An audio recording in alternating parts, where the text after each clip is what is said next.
who come over here to visit me. I really, really appreciate it. Uh, they have to go to Kalibo, do some shopping, and well, we got some projects going on here today. Always something happening here at the White House, I'll tell you.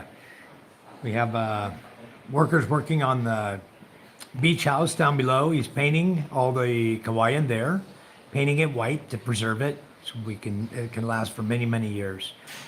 And I've got a guy here now doing the solar work, tidying things up. We're going to make everything look nice. He's working on it right now. I'll show you what we got going on with that. We've got installing all the breakers on the wall. I seem to have lost a cover somewhere. So anyway, he's tidying it all up, and then what we're gonna do is we're gonna take all of the solar panels that were going to this charge controller. There was 4 of them. I had downsized it to 2 because I was only using 1100 watts to charge up these 4 batteries. So now today, hello, good morning. We're going to put the 6 solar panels into the new PV connection in the bottom here and allow it to charge the entire system here. And we're going to move all the batteries here to the back and set up the 300 watt systems, 300 watt solar panels onto these 4 batteries here through our different charge controllers we have. We have 3 of them, SRNE 40 amp charge controllers. So we're going to be moving all this to the back. So it's just going to be a lot cleaner. The wires will be cleaned up, and the solar system will look a lot better, and we'll get all this junk off the porch here. So that'd be a lot nicer. So that's what's going on. Just working on the solar. It's raining today. It was just raining a minute ago. Just stopped, and you see the water on my drain coming down, running down. Hello. Yen's sleeping right now. Let me see if she can wake up. Yeah. So let me go in here and get my wife. Somebody wants to see her. Okay, my brother-in-law got it. So anyway, guys, glad you could join me. We have been really, really busy. A lot of projects going on. This was hello, PK. This is breakfast this morning, guys. We had a cucumber salad, spicy cucumber salad, which is very delicious. Hi, Mike Apostle. How are you? Then this is what do you call egg with this on it? Dan, what's it called? Huh? I forgot. Quick. Egg with batter, guys. It's called quick. And they have a special way they do the batter for that. So these are all eggs with quick. They hard boil the egg, and then they dip it in batter, and then they fry it. And this is banana that was dipped in a tempura batter and fried. And then this is typical banana Q with brown sugar. That's what that is. So they had a few things out here this morning. We were eating some good food. Okay. Hi, Nikki. How are you? I said hi to you before in one of my comments. You had made some comments, and thank you for coming in. We really appreciate it. I did answer your comments on the other feed we had. Yeah, PK, quick. Yes, that's what that is. You guys see this in the market, or you're out shopping around, you're walking around the Philippines, and you see the street vendors with this. It's very safe to eat because it's nothing but boiled egg, and then the boiled egg is dipped in batter and fried. So there's no bacteria, nothing, guys. This is very good to eat on the street. Quick. As well as the even the tempura banana and banana Q, fried banana with brown sugar. All of these are good things you'll see on the street that you can eat. They're very delicious. Hello, John Platt. Thank you, John. Yeah, we had quite a fun time last night. You know, the water was so calm, just so beautiful. Hello, David. How are you? Good morning. We had a good talk earlier, David and I. The last night for the fishing, you know, we didn't catch a lot of fish, but we are going again tonight, guys. We are going, and it's we're going to another area, usually where we do pretty good for crab and shrimp, but we also believe that the guma are out there now. The Lindol, the earthquakes, pretty much gone. No more shaking and rumbling. We're not. I don't think they're getting too many more aftershocks over in Cebu, so the fishing's starting to get better. And yeah, everyone's here. My wife is here. She's talking with one of the neighbors right now. And Rosalind's here, and our neighbor's here, visiting with Charm. My brother-in-law and Charm. Everybody's here. The kids are all in school. MJ just got out of school. Ah, thank you, Nikki. Well, thanks for coming in and saying hi in the chat. Much appreciated. Much appreciated. But the fishing was good last night, as far as I'm concerned. The goodness of it was the beautiful sunset. Wow. I know you guys saw that on the video. I really enjoyed that sunset last night. The water was just calm as can be. Hello, Zing TV. How are you? Thank you for subbing. Wonderful that you came in to see us again. Yeah. And yeah, thank you, Nikki, for coming in the chat. So we are going to go fishing again tonight, and we're going to go to a different area that's farther. So it's a longer boat ride. If you guys want to see the longer boat ride, I'll go ahead and video it all for you. Hello, Paps Vlog. Ah, thank you, Zing. Well, we're doing a lot of things Philippines because I live here. I've been here for 14 years, and I really enjoy living here in the Philippines. There's a lot to do over here. And usually I'm really busy this time of day, but the rains came. So I thought, I'll just do a live feed. I'm going to go outside. It's a little bit difficult talking over people behind me. I just move out here. It'll be all right. I just walk out here. It's rainy. You see the water? Very wet out here. But I'm going to go sit out here on the bed. I didn't get my re-spliced my cable together that broke during the storm. It ripped the cable out. It's just got to wire it together, solder them, and then I'm gonna tubing earlier. I didn't find it, so I got to find my shrink tubing so I can wire that up. Somebody's drinking out here last night. With these guys, I saved these. These are the Tanduay lids for the bottles. I take off the little metal ring at the bottom of them, like this, because I sell gasoline, right? And you get the Coca-Cola lids, Coca-Cola, Sprite, the plastic lids, no good. So I saved the metal lids from the Tanduay, and they got a little plastic liner inside. These tighten right down, nice and tight on Coke bottles. These tighten down really nice. So I will save these. I put them on top of my gasoline bottles to keep the gas from evaporating. So that's what I do. I always get their Tanduay lids. Hello, James and Karen. I thought you were going to Kalibo. I hope you got my link on your messenger. Check your messenger, James. And the first price I had given you, that's one of those fake things on Shopee. They give you a price, but what they were doing, they were selling something else for that price, the $13.96. And then I found this other one was $14.36. So those are good batteries. Those are the original for the DJI Mini SE2, the Mini 2 SE, like you and I have. So, you're waiting on Karen. Well, that's going to be a while. Hey, women. Oh, my goodness. Every time I'm waiting, it's always a woman that I'm waiting on, It's wait. They say, hey, let's go to the store. Let's go to the market. Okay. Go ahead and have a seat. Go ahead and start a live feed. They're out. Oh, you ready to go? So, yeah, that's a good price on those batteries. I saw them for $3,200, like that. They're very expensive other places, but these are original. So I would recommend go ahead and order them. And then, like you said, just don't use them for live feeds and stuff. Use them for your DJI only, for flying and recording, and then they'll last you a lot longer. And if you're coming this way and you need to borrow mine, you don't have yours yet, something happens, just let me know. Mine just sitting here. I don't fly my drone too much. Although I'm thinking, like I was going to use it. Hi, Vegas. I was going to use it on a fishing trip. And the reason I want to fly it is I want to try to get high enough in the air before the sun sets so that I can see all of the water and see the schools of fish. Because like last night, we saw the schools of fish. We saw the Spanish mackerel on the surface chasing bait, right? And we were still out maybe 200 meters away from the corals or 300 meters away from the corals. We were waiting for the sun to go down so we could go ahead and make our loop and go close to the corals and drop our line.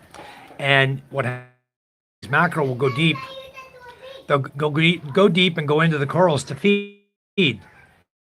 So if we drop our net right alongside the corals, then as they're coming into the corals to feed on the small fish and stuff, we're able to catch them to go right into the net. But last night, not so good. We only got like maybe 10, I don't know, I didn't count them, maybe 10 to 15 pieces of Spanish mackerel. Maybe 10, because I think I got 3 or 4 here, and it was okay.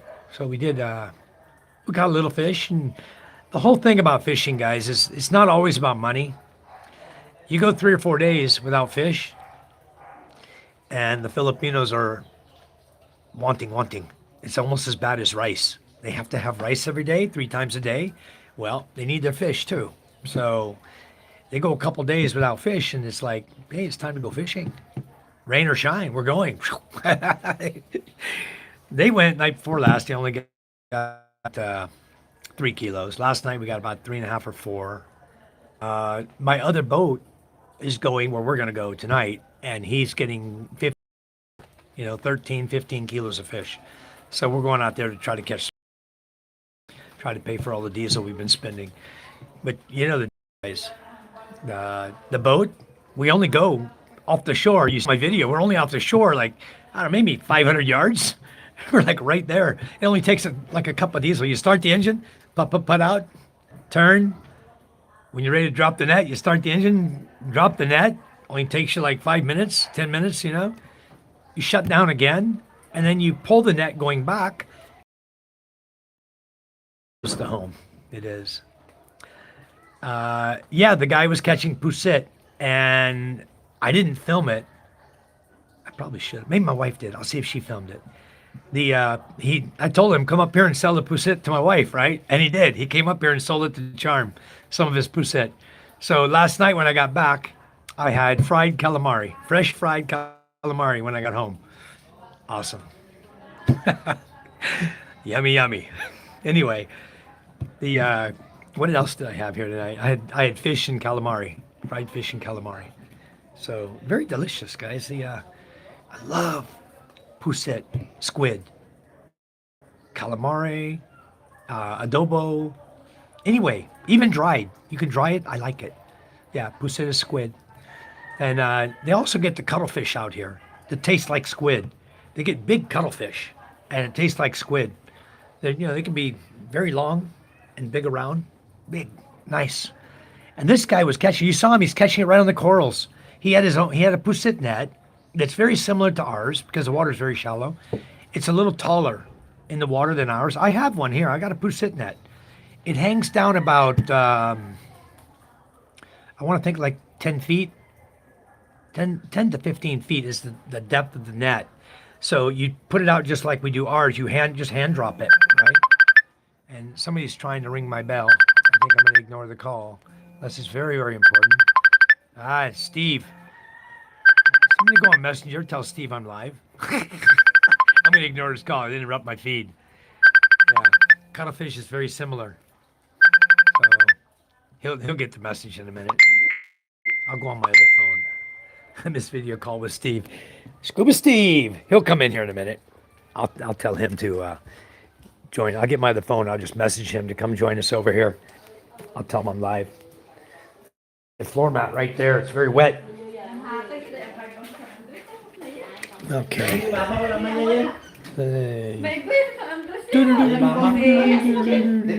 So relaxed, huh? Look at this lady. I'm tired, guys. She's tired. She's so relaxed. Say hi. Hi, a lot of people watching you. All your friends are there. Steve was trying to call me. I want to tell. Oh, I said that. Something wrong with his charger. Charger's no good. Not charging. Dito pa hinarap ng gapi ng hirapan ko. Paano may message ng tao yan?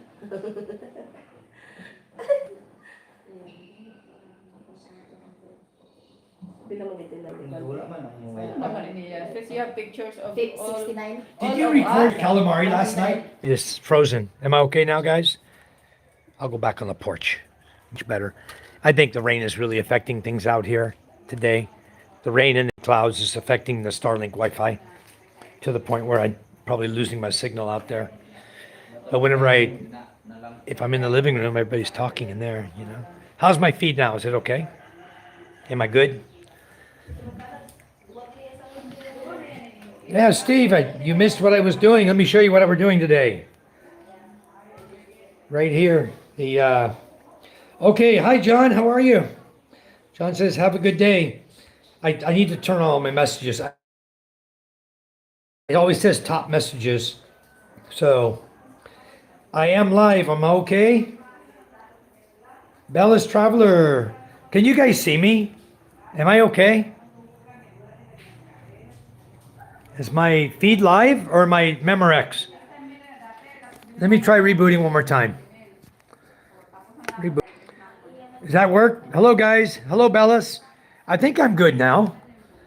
I was going to show Steve what I did. Steve's got a pretty much similar solar system to mine. And what I'm doing this morning, Steve, is we're adding breakers. Okay, we're adding breakers into every feed line coming down. And then we're adding wood on the rooftop. I have those 4 panels up there that I was using 2 of them to feed through this SRNE charge controller to keep these batteries charged up. And I decided that for now, I'm going to go ahead and remove everything from these. These are full charge right now. I'm going to remove all the wiring from it, remove the charge controllers. We're going to move all of this to the back. And I'm only going to use it for ref and freezer. So I can run refs and freezers all night long off of my main system. And then my main system, I can run my aircon all night long. See, it makes it a lot better. So we're putting breakers in now to feed all the wires from all the PV groups down here and feed into the inverter. So that's what we've done. And cleaning up the wiring. And then I told the guy, because the rain comes right through here, a lot of rain through here, and what happens is it runs down the wires from the roof. It runs right down the wire. It comes flying right down here, and it flies right into the house, and it's going to go right in the breakers. So what I do is I take all of these, and I tie a plastic bag on them, like you see right there, and that directs any water. I got to do it on all of these because he took it off.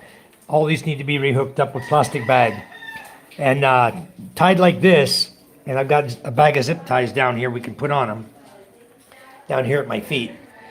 And in here to the breakers. I've got to fix this. It's just set up in a bad area, you know, and if I don't watch it, when the rains come, this whole big window area here, and this one here, just a big open area, the rain comes right in with the heavy storm blowing. I mean, it blows right in here. This whole thing, if you guys saw it during my video after the storm, was covered in leaves. Everything on this porch was soaking wet and covered in leaves. I had to move all of my computers inside because they couldn't stay out here. It was everywhere. And we moved everything inside. And I have a couple monitors here that I put them down so they could dry, let any moisture that might have been in them come out. And hopefully I didn't ruin these monitors and have to buy new ones. But I want to eventually have the whole gaming, all 8 computers set up for gaming and put it into a place over there in the next village. In fact, it's the same house. Look back at my comments. I have a question we talked about the other day and I forgot the answer. Yeah, we're trying to, Bellas. We're going to be cleaning it up. It has a lot of work to do on that. Okay, so Scuba, I'm looking back right now. Steve says, I have a well house and it's block cement. I want to paint it like my house. Skim coat, then prime, then paint, correct? That's correct. Yeah, do the cement coating first, smooth coat with cement, then do skim coat, then prime it, then paint it. That way the blocks all become smooth, and then the skim coat covers that in the grooves, makes it nice and smooth. Have them sand the skim coat. Once they put the skim coat on, have them sanded so that your wall becomes very smooth and nice. Just like this one. You see how smooth and nice the wall is. No imperfections at all. Very, very nice. So that's the way you want it when you're done. Don left says, have a good day. Yeah, I'm live. Okay, so here we go. I'll go and catch everybody up back where I was. Uh, but the whole solar system, guys, it's ongoing right now. I'm still not done. I have more panels to add. I want to bump my system up so that I have about 15,000 watts of panels going into my 12,000 watt inverter. So right now with the new addition, I'm going to have an additional 3,300 watts. Go inside, guys. I know it's a little noisy. I'll put up the... I got to come in here. The Wi-Fi is no good outside. It keeps dying on me. I don't know what's going on.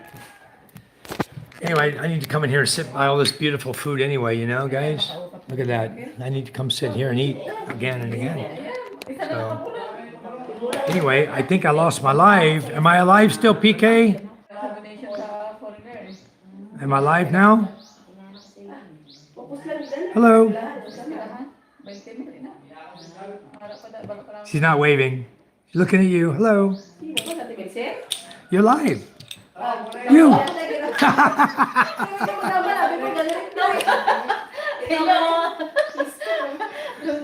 See? You're live.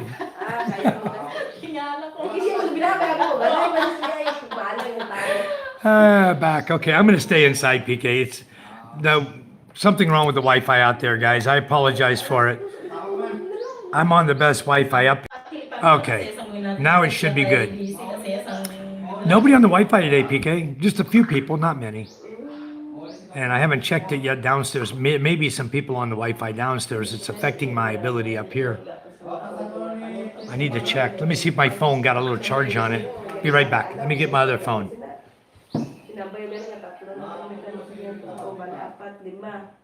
Lima kasama kay Marenchim Hap-Hap. Kinuwento yan na. Damo na rin ko nung ano. Niya kailangan makasawa ang mga single mom din. Kung sa pakialam niya, bahala ang hunday niya. Kasi hindi ka kalindi niya, ibaya ka rin yan. Sadya rin.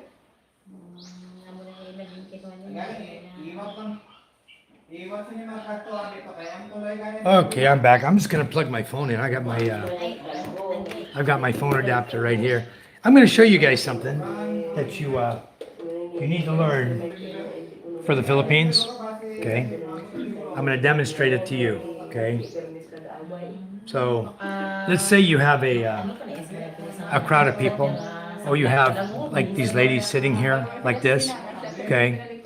I'm going to put my camera where I can see. I'm going to show you guys what you have to do, okay? To be polite when you're walking in front of somebody, like they're talking to Charm over here, okay? So when someone's in a conversation and you're walking through, I'm going to show you how to do it, okay? You're going to put your hand like this, okay, as politeness to let them know you're interrupting them and walk through. That's how you do it the polite way. You don't just barge through people. You guys catch that? Yeah, thick clouds today, PK. Raining, cloudy, nasty again. Did you guys catch my, how I demonstrated to you how you walk between people? In the Philippines, that is the polite way, is put your hand down, you know, by your waist as you're walking through so they can see the hand to let them know that you're coming through. And you can, excuse me, and walk through. You say excuse me in English, they understand English. So, no, it's not ridiculous, PK. It's really respectful.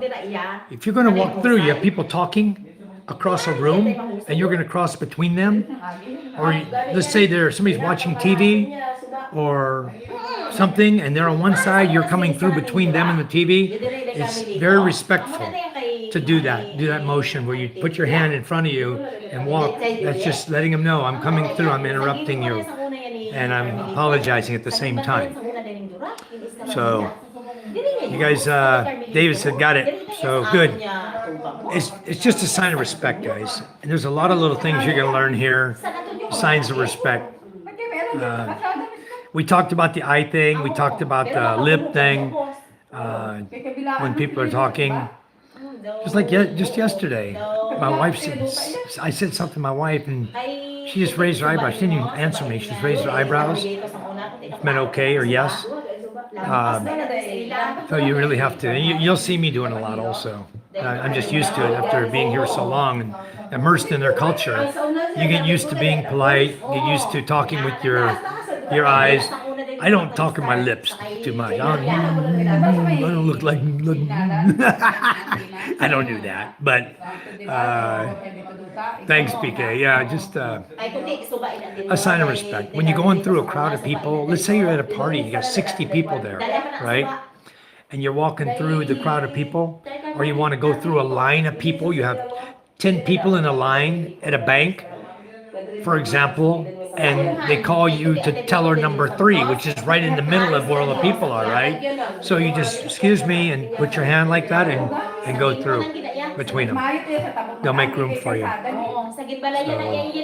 I never told you guys that before, and I don't think any of you might have known that. That's why I'm sharing it with you, to help you, once you're here, to just be a little more respectful around other people when you're in big crowds and when people are conversing across the room like that. It's very nice to do that. So even when you're passing between the videoke machine and the people singing, it's polite. So do that. You know? Anyway, the guy's out there. He's going to get the solar ready for me, and I'm hoping that now with this addition of 3,300 watts, even on cloudy days when I'm only producing 100 watts per panel or 100 watts coming in from the big heavy clouds, that I will still be able to full charge my battery very quickly. And I'm going to be ordering another battery probably Monday, Tuesday, Wednesday time period, somewhere in there. I'm going to buy a second battery, same size, and we're going to put that up here, and that's going to help power our house better. So, yeah, John is respectful. Anyway, what do you got? More fish? This is from let me see. Let me see. From Jojo? Can I see? Wow, very nice. Like we caught last night. How much? Who's that? Is that Jojo? How did he catch it? Oh, he's got it in his net. Huh? No, he was net fishing yesterday. Hey, Jojo, no more pusit? Thank you. Very good last night. The fisherman. Yeah, PK, the big battery. I'm going to put 2 of them in parallel. I'm going to be running 28,000 watts of power, 28,600 watts. And I have the solar to charge it. And that's why I want to jump it up, because right now we're going to take the 4 batteries, which is 400 amp hour, 24 volts. I'm going to put that. He cannot, Charm. He has to wire that battery all different. If you're going to go with the old inverter, the small one, the silver one, that's 12 volts only. Let me talk to my brother. He's thinking he's going to wire these batteries, move them to the back, but he cannot the way he has it. The way we're wired right now. Then, those batteries are wired for 24 volts. Those are wired 24 volts. The black one. Yeah, but we need The new inverter is the old inverter is 12 volts only. So you have to split. You have to just go. Yes. Parallel. You parallel connect. Yeah, parallel connect. Plus like this. Minus minus. So it just stays 12 volt. We'll still get the amp hours out of it. If you're going to connect all 4, you'll still have 800 amp hours at 12 volts, which is 9,600 watts. Same as 24 at 400, 9,600. That's using 12 volts only. Yeah, make sure you wire that. They're all wired for 24. Yeah. You have to rewire all of them. I can transfer that there in the back. Yeah, yeah. To make it using the wire is short, Yeah. not long. Yeah, where's Nonong? Maybe he go home. Oh, is he going to come back and put Come back. those 2 panels? We need to move Come up. back. Yeah, it's raining right now. Maybe It's 1 nasty. o'clock. All right. Yeah, guys, I have the panels out here, but looks like I'm getting some more light. Is my camera working now? Texting and driving don't mix. Yeah, John, don't be doing that, please. That's too dangerous to do. I don't know if you can still see. That's the one I wish my brother-in-law had taken, not the new one they took. But the big ones behind it, the white ones, those are 550 watts. Those are the two we're going to put on the roof today. And then behind that, I've got, I think, 3 more 12 volt 300 watt panels that I'm going to move over. You still with me, David? We're still waiting on reply on that house, that big house, the one that PK likes too. So I was thinking we picked that up, and that can be used dual purpose. That can be a place for someone to live, or a couple people to live while we're building. And also, I want to put the gaming. The plan is kind of to put the gaming over there instead of buying the small property I talked about, where we were going to put the gaming. I know you guys might have seen my video before. I'm thinking to put it in that big house. That'd be better if it was in the big house. Yeah, it's perfect location for a boat because you're right on the seawall. You can bring your boat right into the seawall and tie it up. You know, put blocks under it. There's mud there on the bottom on the seawall. It would just, if it goes down to low tide, it's just going to sit there until it floats again. You put your blocks under it. So that's a beautiful location. So Charm and I are talking about it already. We're trying to negotiate with the owner to get the best deal. And then right now he's kind of fixed at his 450,000. So we're trying to break him of that. And then we'll buy that place. And then also that'll give a good place for somebody to live and somebody to run my gaming. Be nice, not have to pay rent, just have a free place to come and camp out, build your boat. I think it's going to be a lot nicer. And if David gets here and he wants to live there, that's fine too. Or building his house, because that won't be far from the property. Very nice, guys. So I think that's a perfect idea. I'm glad that one came available, and I'm hoping we can get that at something decent. The other house I looked at, the small one that I was going to pick up, it's very close to the roadway where all the kids walk down. That was 280,000. 280. It's 150 square meters with a house already on it. And it has a well in the back. I'm not sure if it's... Charm, is that good water? Mom Ruth's house? Is that good water? The well. Not good water? Rainwater? Oh, like rain. They're using like rain catchment tank. It's in the ground, but it looks like a well, but it's rain catchment. So that's 280,000. That's the one we were going to get and put the gaming in. It's like a small little 2-bedroom house. Just a small little area, 150 square meters. But the problem is that the road's going to pass. We don't know if they're going to knock down the fence and cut the road right up to the front door. We don't know yet. So we're really hesitant. They got the other side of the road marked for knocking down. The trees are all marked. They're going to take them down, but they might make it a wider road. We don't know yet. So, and that's the same road that's going to go connect to the road that goes across my property up here. It's going to be one road that goes all the way through Quinana Dutai into Quinana Dutai this back way. And they were supposed to build a big bridge across to San Antonio so cars can drive. And then it connects San Antonio, and then it continues on the road along the waterway, along the beach, all the way to La Mocab and all the way out to Hangan. Bye-bye and Hangan, and, you know, to the other end of the island. They're going to go supposed to go all the way around the island with the road along the beach area, as close as they can get. And I don't know what's going on with it. Honestly, guys, I don't know. David says, I'm not picky. A wall tent in the woods is good. Too many years in the military, you know. No, you're going to be here in December, and you're going to come right here in my house, David. I got a room for you already. Charmin already talked about it. You're going to stay right up there in our balcony room where we have power and water and everything available, and you don't have to worry about anything. No need to try to do anything like that. So you just stay here with us. That'll be awesome. And then from here, it's just a quick jump over to the property over there. You know, 10-minute ride, you're there. So maybe we'll get quads and ride over there on quads. All right. Joking, yeah, you're planning on staying here though. We already got that all figured out for you. Don't worry. So anyway, such a nice day today, but it had to start raining, you know. So what other questions you guys have? hit me with some questions. I'll try to help you.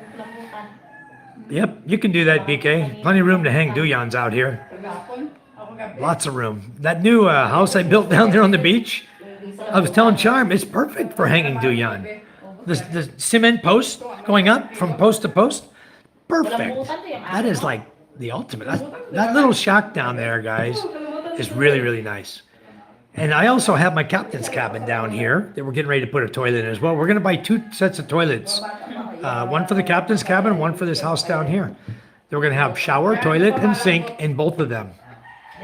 So we're getting ready to buy those also. It's going to come next week. I got trucking coming today, right? Charm, what time's trucking coming? Maybe San Antonio. Wala kita tatlo yung He can't make it here? Oh my God, sa likod ko. Very muddy. tatlong ice. Ah, boy, that's some trouble. San Antonio means we have to take the boat. Wala tawag. Dang it. Wala. Ha? Shoot. I need to push the big boat out in the water.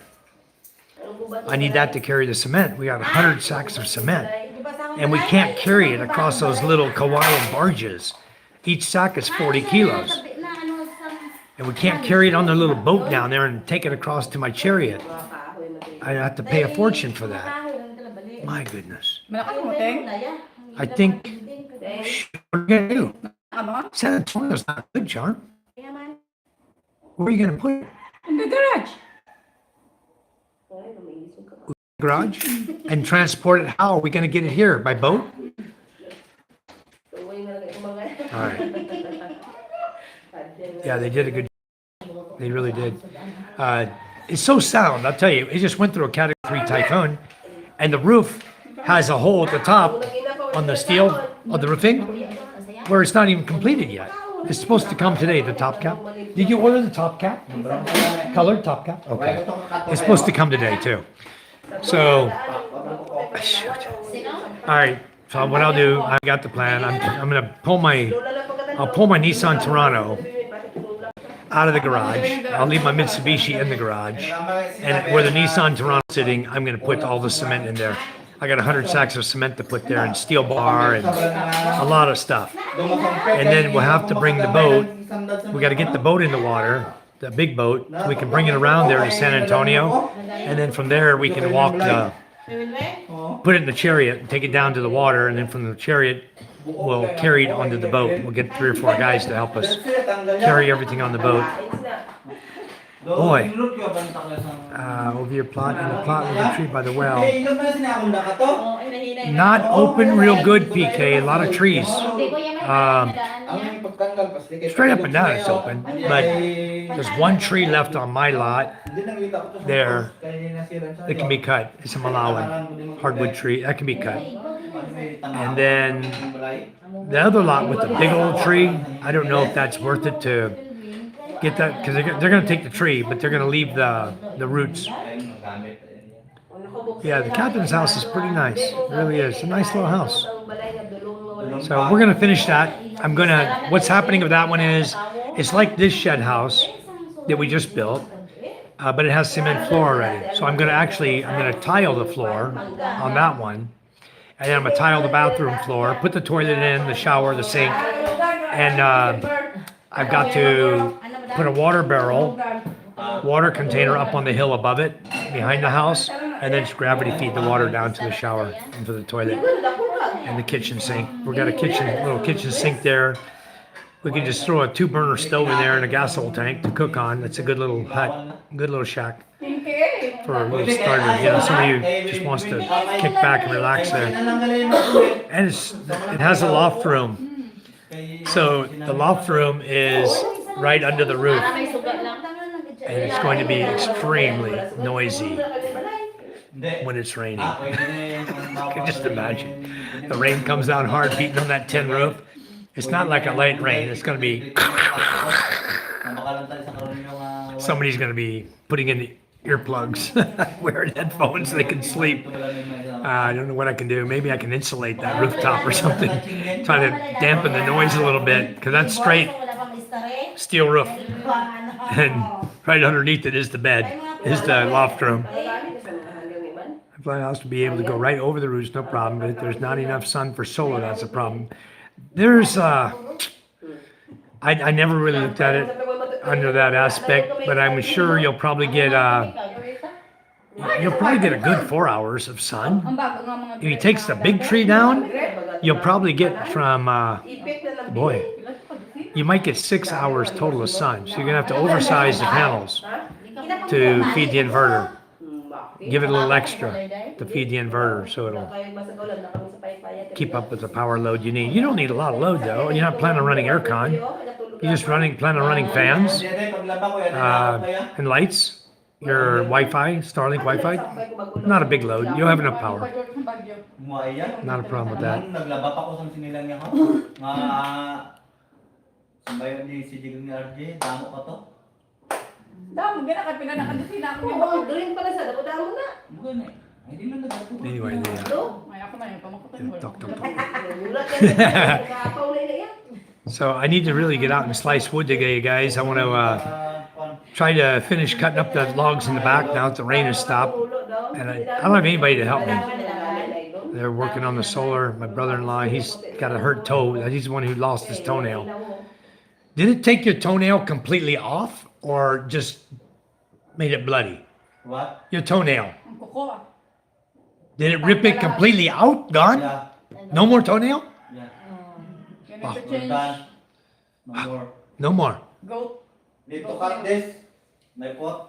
Whoa. So I need to do what, huh? Change Chinisaw. one? Using chinisaw. Goat. Yeah. Goat nail? Yeah, there is. Nail. You want to go get some goat nail off the goat Yeah. and put it on your toe? Hello, Manny Revilla. How are you? Manny Revilla, do you happen to be from Cavite? Where you live? Hi, Olex. How are you? Wala na sa mo. Nice. Glad you guys could come in. Baseball Swim Dad. Hi. Thank you for coming in. No, I cannot speak Indonesian, but when somebody talks to me in another foreign language, normally what I would do is I would grab my phone and I would just Google Translate, take a picture with the camera, and I'd be able to answer them. Yeah, turn up the music. There you go. But where in the Philippines, Manny? Where are you from in the Philippines? I'm in the Philippines. I'm in Masbate Island, but I've lived all over the Philippines. I'm just curious what city you're from, what area. I know Metro Manila pretty well.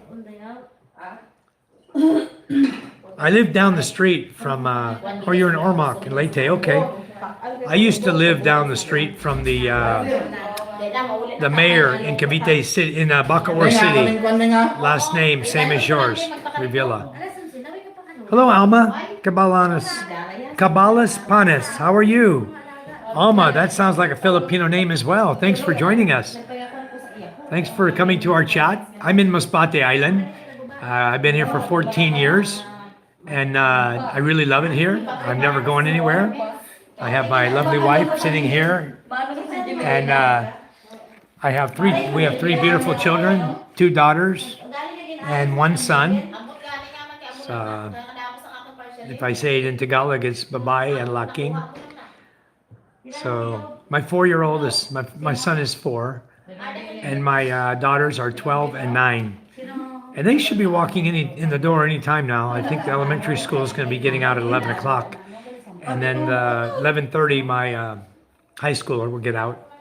And Manny, I'm originally from California in the USA. And I came here in 2011. And I lived in a few places around the Philippines, Parañaque, Masbate Island, Rojas City, Naga City, Calamba in Laguna, and 2 places in Las Piñas and 1 place in Bacoor City. And then we moved back here. Kumusta naman ang pamuhay sa Piñas? She's gonna make me try to talk Tagalog. Nah, I just speak English, Alma. Because nobody else will understand what you're saying. She's telling me hello. Nobody else will understand what you're saying. But PK says that could end up working. I mean, a small AC for 2 or 3 pulo lang. bedrooms, 30 square meters. 30 meters square would be nice. And I got to be able to charge my cameras, drone, run a fridge or freezer. Fridge and freezer combination. So you need about 3,000 watts would be perfect, BK. So you probably need to put about 4,000 watts of solar up or 5,000 watts of solar. And then if it's rainy, cloudy, no problem. If it's above that, it will cut off at 3,000 and charge your battery up really quickly. That'll be good. And if you have one battery like I have, that's all you need. I'm going to have 2 because I'm running 3 freezers. I'm running a big refrigerator here. I got aircon here. I got aircon in the bedroom. We run fans, stand fans, ceiling fans. I got 2 ceiling fans, 3 actually. This one, got 1 in my patio, and I've got 1 in my master bedroom also. So we always have, fans running. So right now everything's nice and cool today. That's why nobody's complaining about the heat. But I think I probably should get the fan and put it on charm because she's chatting. I'm sure it's going to get hot for them. It's starting to warm up in the house a little bit. I think the sun's starting to come out a little bit.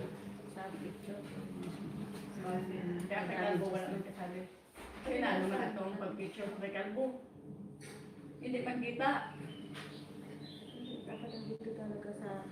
Ang mugani. Mali gani ang lapag picture. Okay. I'll give you guys some fan power here. Ay, mga picture sa akin eh. There you go. It's better, huh? Okay? Kaya dapat ang maligo. Okay. We can both get some air here. All right. Hello, Susan. How are you? Susan came to visit us. Always lots of company here. So, hello, Bill Meyer. How are you? Good morning. Yeah, ceiling fans are important. If you do a 60 to square meters footprint for the house, that would be fine. 60 to 70 is, that's a big house, BK. 60 to 70, that's nice. I didn't even calculate what that was downstairs that we built. I didn't even, it's 16 by 12? 16 times 12? Wow, that's big. it's 16 feet by 12 feet. So there's 132, 160, 182 feet divided by 9. You're talking about 20 square meters is what the house is down below there. The little shed house, like 20 square meters. So that lot over there is 100 square meters, PK. Bill says by Monday morning we're going to have 4 inches of snow. They've been sending out alerts here. Wow. You know what? That's one thing I don't miss one bit. And you come over to the Philippines, you don't have to worry about it. Unless the earth shifts on its axis, we'll never have snow here. Not going to happen. It's 80. Normally, guys, in the Philippines here, I'm not joking, it never gets to 70 where I live. It's 72 to 74 at night on a cold night. And it's 112, 115 on the hottest of days. 112 to 115 maybe. That's on the hottest of days here. So never snows, never. Wintertime, like I tell everybody, we have only 2 seasons here. We have hot and wet, and we have hot and dry. So get used to that. You're going to have 6 months of hot and dry, and 6 months of hot and wet. That's typically how it is. So, wow. I know, John. You know, I used to drive in the snow too.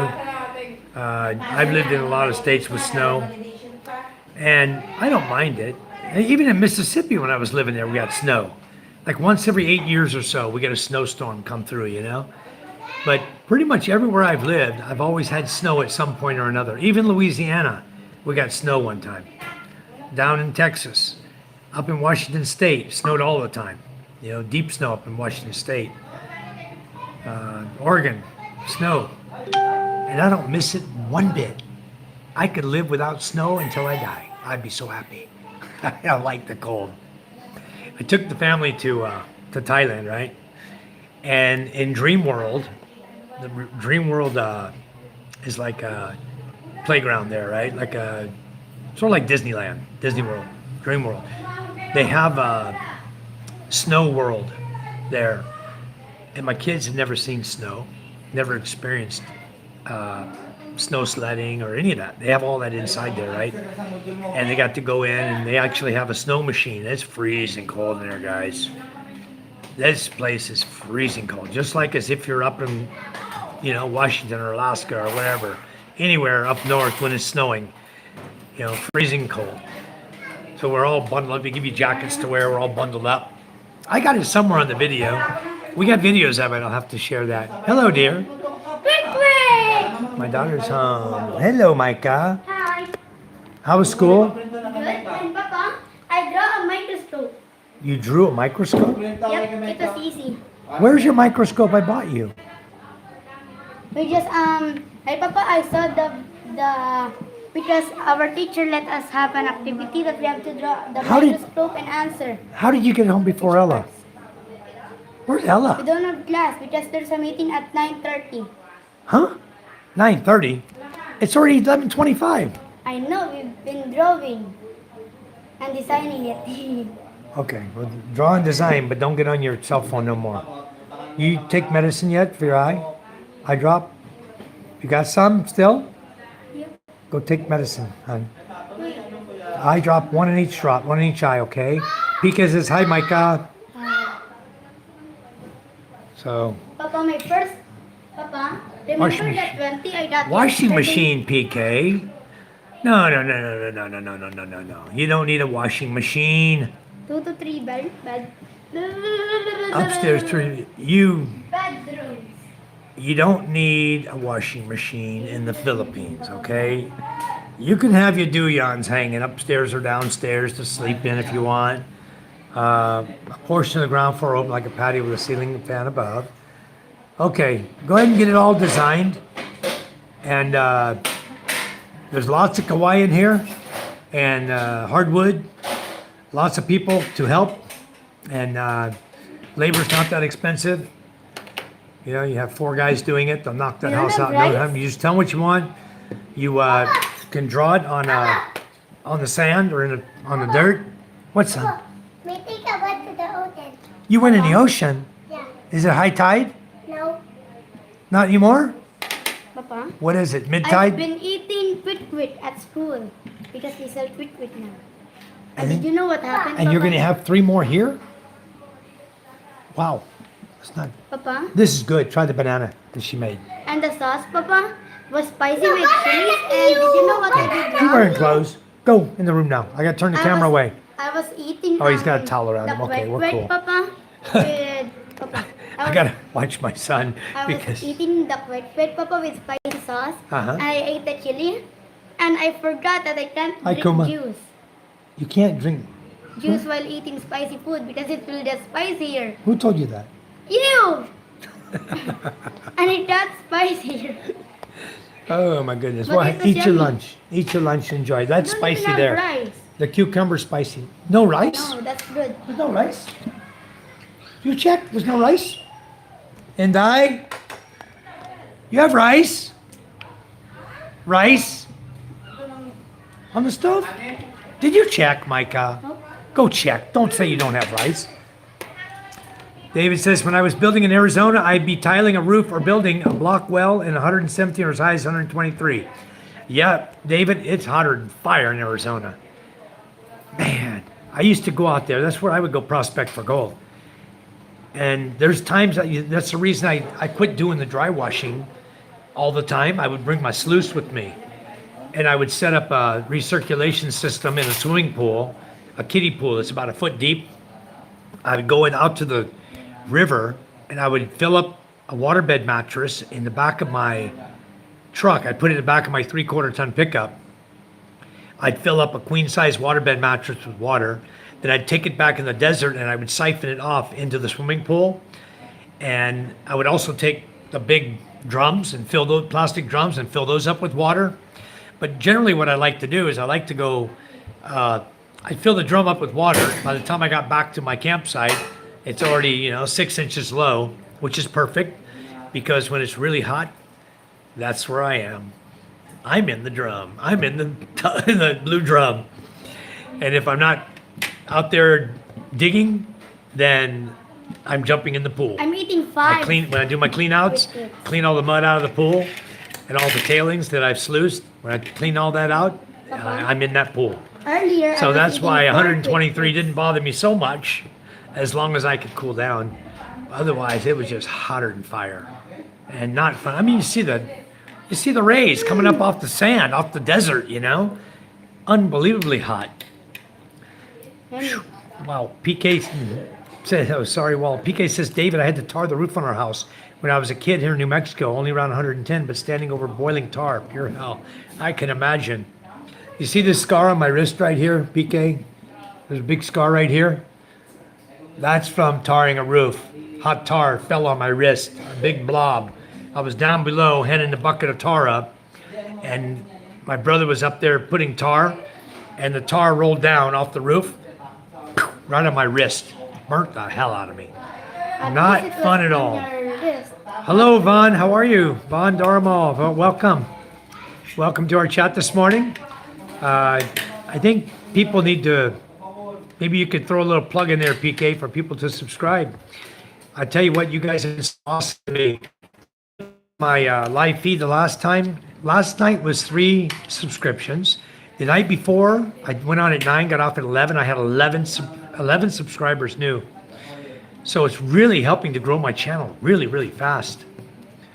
So, yeah, thousands of wisps, those hurt too. Wow. I don't want I don't want any of that tar on me again. That stuff is nasty. What are you doing? That's hot. No, It's spicy. This is spicy. it's not. Okay, eat it. You got a big mouth. Wow. You put that whole thing in your mouth at one time. Oh, come on. I can't even watch you. You're going to have food popping out of your mouth. Good day, Mike. Fortune. Hi, Fortune. How are you? My daughter's acting crazy here. Yeah, look at you. Yeah, you better cover your mouth. That's not good. She stuffed a whole big old egg in her mouth. Man. She dipped it in this hot spicy here. She said, "Oh, it's not spicy." Yes, it is spicy. Nope. I ate it already. You're so full of it. Oh, that's not spicy. See? Told you. Only I at don't the lie. end. Only at the end when you swallow it. You feel the hot in your throat. No, Papa. Where's the chili pepper? She put pepper in her. No more. I see garlic, I see onion, I see cucumber, but I don't see peppers. I know because there was no peppers. It was last But night. guys, you know what? Oh, it wasn't the same as last night. She did a spicy last night. I was good and spicy. Yep. Yummy. Last night, guys, we had calamari. If you watched my fishing video, while I was on live and before I went fishing, I was showing you a guy going out. He's Jojo. And he was taking his bucket out, and I didn't see him carrying a net. And I think the reason I didn't see him carrying the net because the net was already out. When we got out there, you saw him. I actually video recorded his net through the water as we were going out. I could see his whole net, and he caught a really nice bunch of poussette. And I asked him, "Hey, bring some to my house and sell it to Charm." So when I got home, we had fried calamari waiting on the table for me. They were having dinner when I got home, and we had fried calamari. But you said you can't eat calamari. The only thing I don't care so much for is when they make like this dish here, when they make it hot and spicy, the cucumber, Yummy. they put sugar in it. They load it with sugar. Yeah, they do. That has sugar in it. How I about can put it flavor. only like It's a so little sweet, hon. This one's not like last night, not the spicy. This is the sugar vinegar with onion and garlic and cucumber. That's not hot. Pulutan, yep. Yep, I love that calamari, guys. Squid. And we're going to go squid jigging here when the season comes in, when squid get more plentiful. I'm going to take you out there, guys, and we're going to video record and show you how to catch squid.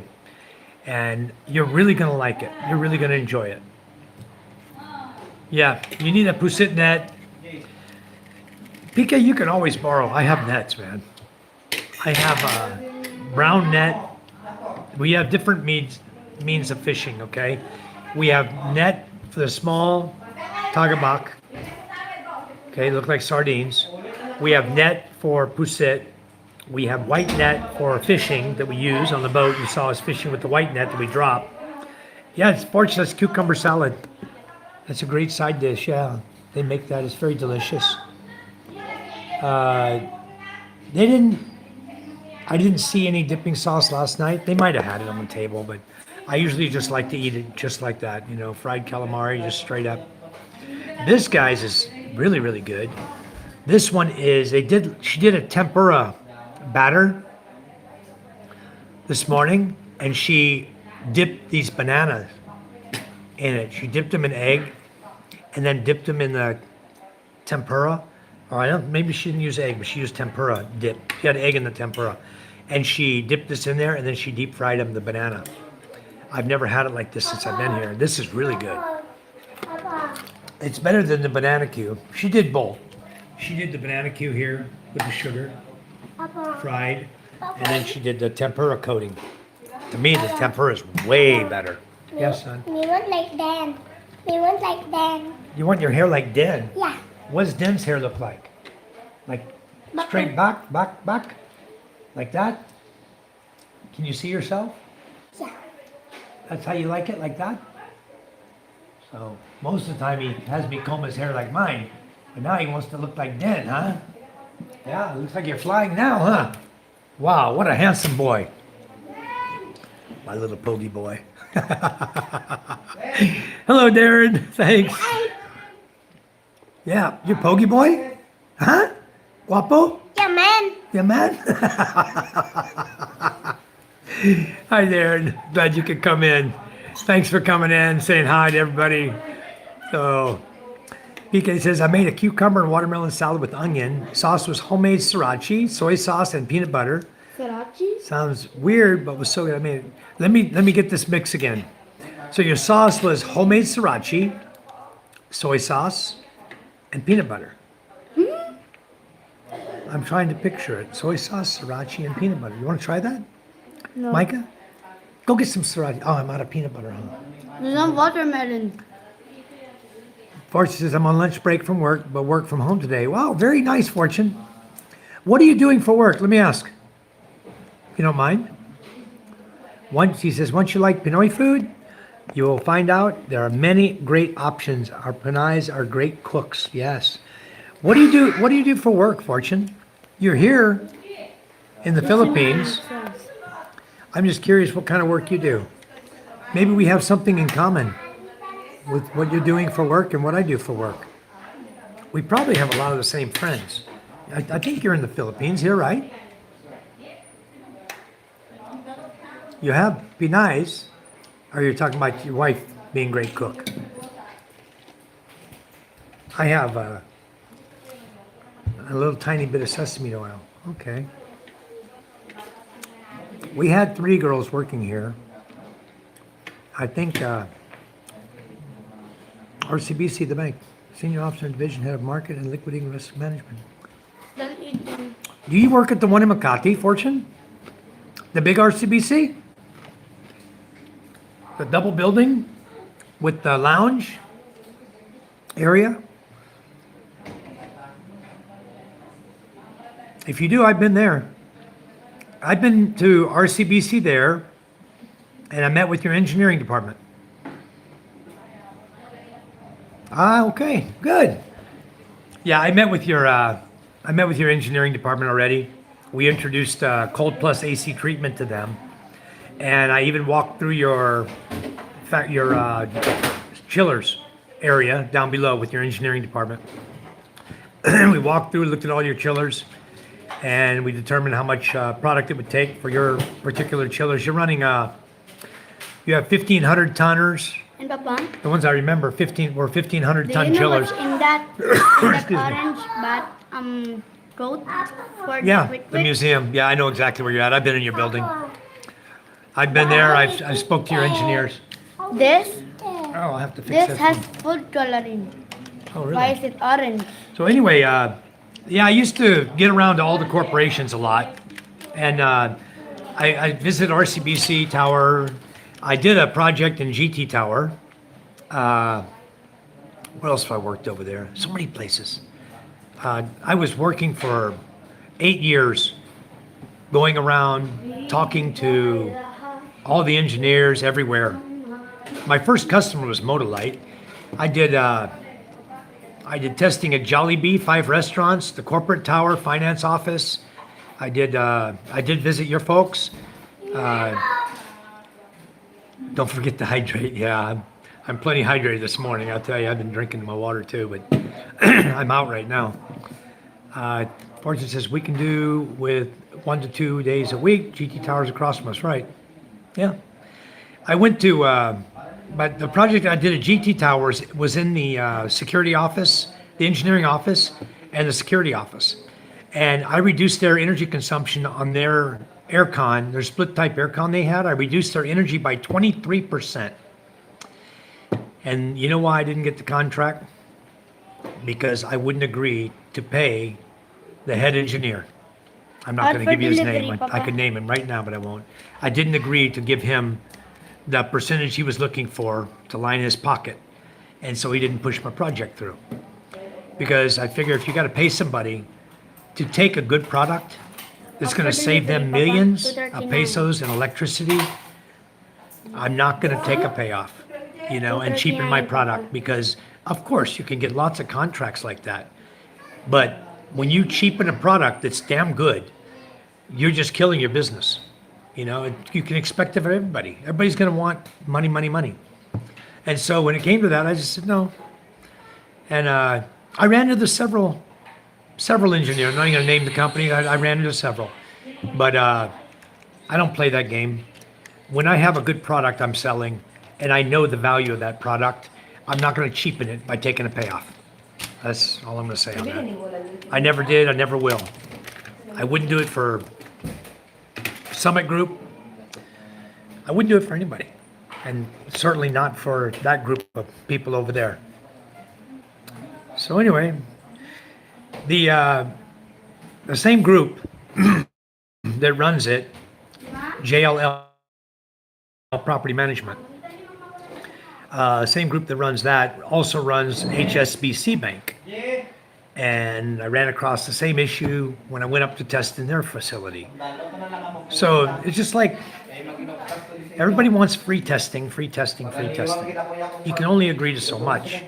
So I got to the point where I said, yeah, I don't do the corruption, fortunately. I got to the point when I said, you know what? I'll do this. I will test my product in your unit. And once I prove it works, then if you buy my product under contract for all your aircons, I'll deduct the cost of the testing. If you don't buy my product, then you must pay for my time and my testing. Once I prove to you it works, you got to pay for it. So that is how I'd write my contracts up. I made it really, really easy for people to understand. Yeah, you don't handle the money, just calculate investment risks on bonds, foreign exchange, equities, derivatives, etc. Very good. You got a good job. I could get into the money thing like that. That's something that I would really be interested in, that type of work also. That's really cool. I got a really good brain for money up here. So, but my other business, my real business is energy efficiency. And if you guys haven't seen my website, it's E2E. e2e.com.ph. Real simple. You'll see what I do. That's my line of work. And I've been doing this line of work since 2014. So if you find me on LinkedIn, if you want to find me on LinkedIn, you can. Just look up my company, E2E, Essentially Efficiency Enterprise, or look me up, Michael Lee White. I have about 12,500 followers. I have quite a number of things going on. I put a lot of ads up there and posts. I did a lot of posting on LinkedIn. And I worked for many, many years, guys, until 2020 when I decided, you know what, this is not what I want to continue doing. Let me find some distributors. So what I did is I started looking for people who wanted to distribute the products that I sell. And I got Tech Corporation handles 7 products for me, and Pools and Ponds Philippines handles 2 products for me. So we got all the water side goes to Pools and Ponds Philippines, the scale blasters to remove scale corrosion, the pool products, clear water, Enviro products that I sell. That's all for dealing with swimming pools and ionization, ozonation to purify water. Those all went to Pools and Ponds Philippines. And then the other aspect of my business, which is all the other products, a lot of products you'll see on my website. Those all went to Tech Corporation in Laguna. They are my prime distributor for all those products of the Philippines. So I sit at home and I just move money now, sort of like Fortune does. I just talk money. I do pro formas, I do my invoicing, and I just move money. That's my business now. So, and you guys see the rest of it. Everything I do, you guys see everything else, all my work around here, and things I do, and things I talk about. That's what I do over here. So it's a lot of fun, you know. So Darren says, reminder to like the channel. It helps me. It helps Michael in getting seen and grown on his channel. Free to subscribe too. Thank you, Darren. Appreciate it. PK says, Vaughn, that's too dangerous. Defamation is something you can get hit with in the Philippines, even if it's true and can be proven. And he says, that's true, PK. I don't want to drop them names. It's okay. They may never, ever watch my live feed. But I can tell you something, guys. Word in the Philippines gets around. Fortune can attest to that. Everything gets around. You'd be shocked at how fast things fly, that the word gets moving around here. You say something and pew, pew, pew, pew, pew, pew. It's like birds flying around whispering in everybody's ears, you know? So you have to really, really be careful around here what you say. This thing about evil will prevail when good people don't do anything. That's true too. It does. But, you know, I don't even like slamming the people too much. Thank you, Fortune. Yeah, that's what I do. I built that company from the ground up. And it's JIT. So if they don't order, I don't order. And when they order, it doesn't come to me. I don't deal with customs, taxes, unless I'm ordering specifically myself. Then I deal with it. But my distributors, the way it works is real simple, guys. I set up a business to where my distributor will tell me what he wants. I'm the wholesaler.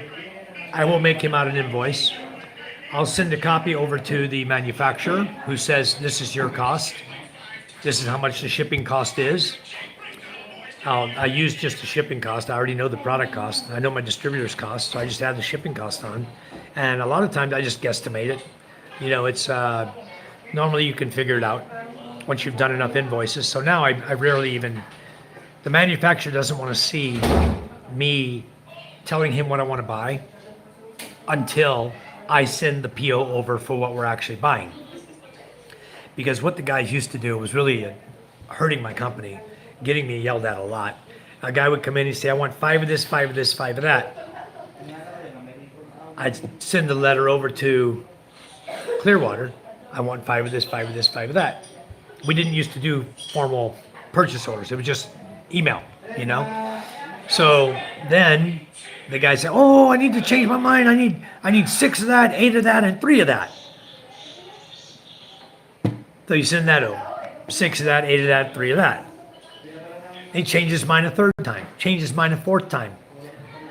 You wouldn't believe, when they started that, when my distributor started that, I said, okay, I don't send anything to the manufacturer until my distributor puts the money in the bank. Then I know it's fixed in stone. That's the order for him. And then I write up the PO, send it to the manufacturer. He'll send me my pro forma. I'll take the money, I'll send my money to him, and he'll send the product direct to my distributor. I don't touch product. Go straight to them. Just like a triangle right around me. That's the way to do business. I'm not in landscape, Darren. He says it takes up the whole screen on YouTube, looks crisp and clear through this way. Wow, this is portrait. This is not in landscape. Yeah, we don't want to call out people like that. Sometimes it's fun to call out what's happening, but not to call out the actual person's name. The person doesn't work there anymore, okay? I mentioned the tower, but he doesn't work there anymore. Is that better? Better, guys? Hello? Is that better, PK? I reset my phone. I don't know why that happens. It's so weird. I need to time it. Maybe that's timed. Hello? PK? You got me? Hello? Somebody say hi in the chat so I know I'm back live. Good now, Fortune says. Okay. So I started with a sole proprietor company with my wife and I. My wife was the owner. And I was working under that company until the product was, I wanted to phase out the product. I had already phased in the Cold Plus I was selling, and I was phasing out Ice Cold. And the reason for Ice Cold going out was because when you installed it into air cons, it would disintegrate over time, the software, the rubber O-rings. And the Schrader valve, if you know what a Schrader valve is, on the charge connection of an air con, it's a type of plastic or rubber, right, as a seal. But over time, that would degrade it. Boom, your Freon starts leaking out. Then you got to get that fixed and start causing problems. I notified the manufacturer of the problem. And the reason I found out is because I noticed that the O-rings in my pump that I was using to inject the product were melting. And it smelled like JP5 jet fuel, this product. Okay, they were injecting it into the air con to remove the oil fouling that happens in all the air conditioners, right? It removes the oil fouling, the oil that sticks to the tubing inside where the Freon is, because Freon passes through. I'll give you a little air con lesson, guys, to help you to understand why your air con sometimes stops working efficiently, okay? Over time, if you can picture taking an ink pen and dip it in cooking oil and bring it back out, most of the oil drops off, okay? You may see a little shininess on the pen, okay? So just leave that for a few minutes, dip it back in the pen, take it out, it gets a little thicker. The really only way you can judge that thickness would be to put it under a microscope and measure the thickness of that oil. You know, you'd have to determine how thick the oil is. But over time, an air con is running and the Freon is passing through the system. As the Freon is passing through the system, about 8% oil is passing through the system with your Freon. And that is lubrication for your compressor, okay? But what happens is, let's say you shut your air con down, your air con cycles off, wherever the oil is, it sticks to the tubing, okay? It's passing through the tubing with the Freon. It's just a light film oil. It's just mineral oil in a lot of cases, or synthetic oil, but once the this Freon stops flowing, the oil stops, it's just stuck on the tubing, okay? It has nowhere to go. When you start the air con up again, some of that oil moves, some of it doesn't move, okay? Some of the oil, it become a film.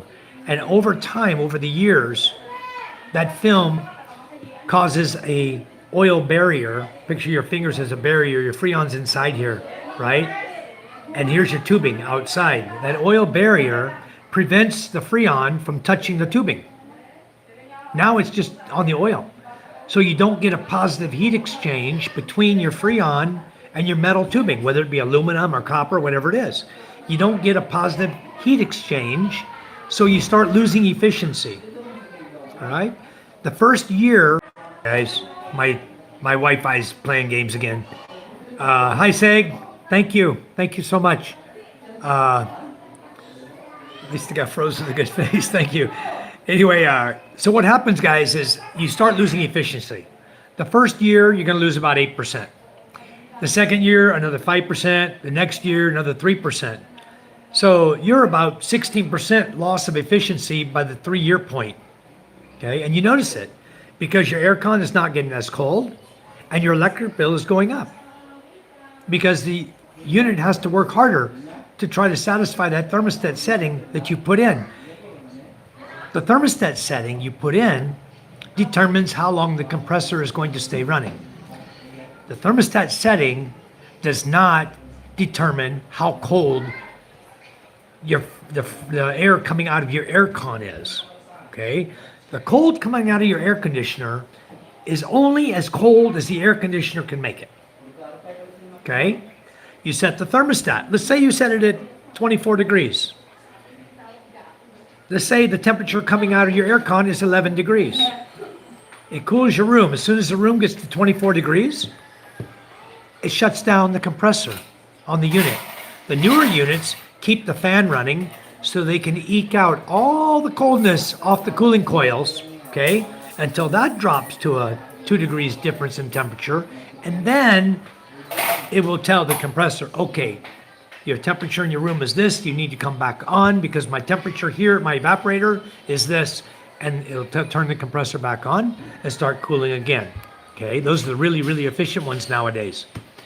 And the oil fouling happens in every aircon, guys, not just window type, split type. It happens in chillers, okay, like the big chillers over there at RCBC and other buildings like that. The big chillers in the airport, chillers at Jollibee, chillers and aircons everywhere around the whole Philippines is having an oil fouling problem. So my product is designed to remove the oil fouling, the one I sell.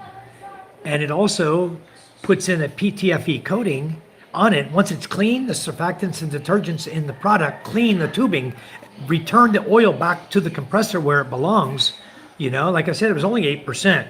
So it's not like you're going to destroy your compressor by a little bit of oil sticking. Oil is still circulating, okay? And there's still oil in the compressor. Just a certain portion of it is designed to come out and go with the Freon, all right? So that's the way it works. So the oil fouling, you remove it, you restore lost efficiency, your energy consumption drops, and I'm going to tell all you right now, yes, fridges and freezers also, BK. Everything that runs Freon with oil is going to have oil fouling over time. It's going to have it. It's inherent, okay? It's proven. Engineers all over the world already know this. A lot of people don't address it. They just let it go. And then after so many years, they just replace their unit.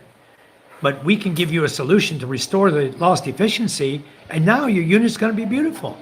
You know, it's going to be good, just like new again. Let's talk about thermostats a minute, guys, before I get off the subject here. You guys have any more questions, I'll be glad to answer them. Thermostats are set at the temperature that the room will reach before the compressor shuts down. If you set it at 18 degrees, like you see in Jollibee and Chowking, Mang Inasal, all those places, they always set their aircon at 18. If the aircon will go to 17, they'll set it at 17. They set it on the coldest possible setting. They think that that's going to make the air colder coming out of the aircon, but it doesn't. Depending on the unit, is the filter clean? You know, is it fully charged to Freon? Is it overcharged? There's a lot of factors that affect the cooling of an aircon, okay? But the thermostat is not one of them.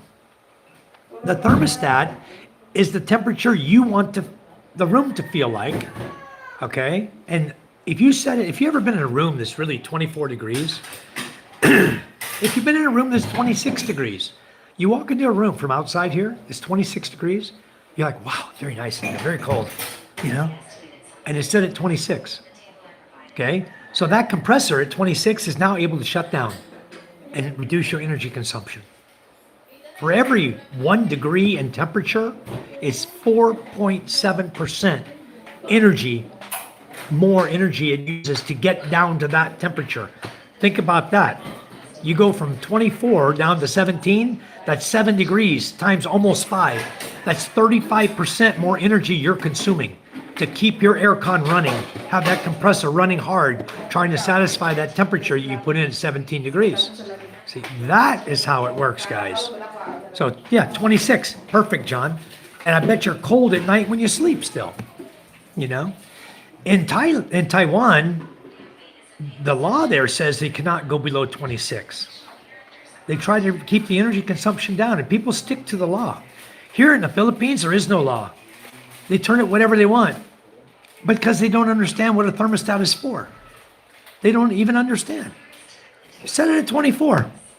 Let's say you have a Jollibee that's a 24-hour restaurant, right? Come 9 o'clock at night, 10 o'clock at night, there's only 1 or 2 people coming in, 11 o'clock at night. They got the aircon set at 18. They're freezing in there. If they had set it at 24, it would have shut down, and it would save them thousands and thousands of pesos annually. So much money saved. So 28 at night, yeah, so it can shut down even more, and the fan can run still. So, and 16 is unachievable. I'll tell you what, 17 is achievable. I did it on a test at Motolite Corporation, Philippine Battery Incorporated. I was doing a room had a 3-ton Medea unit inside a small space. It was only it couldn't have been more than 10 square meters. This space was very small. Had a 3-tonner because they had equipment in there running, right? And I was doing a test with my product. The warehouse, the room is enclosed. The room is a small room inside of a huge warehouse.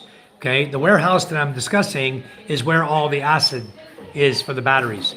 So it stinks to high heaven. You got to wear a mask in there, to prevent yourself from smelling the sulfuric acid. But anyway, we'd go in.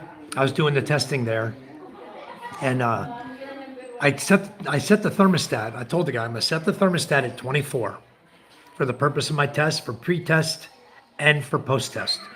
We're not going to touch the thermostat, and he agreed. Okay, sir. Nobody will touch it. So I have data loggers on it, guys. I know exactly what happens every moment, every 1 minute I record on my data logger. So I know exactly what's happening with that unit. I know what's going on. And I could see the moment the guy turned the temperature down, he turned it to 17. He wanted to see what would happen, I guess. And he turned it down. Then the next morning, he turned it back up to 24. It ran all day at 24, 2 or 3 days. Then he turned it down to 17 again. And then he turned it back up to 24 again. I can see all this temperature changes, right? I can see when it's at 17. I can see the energy that's being...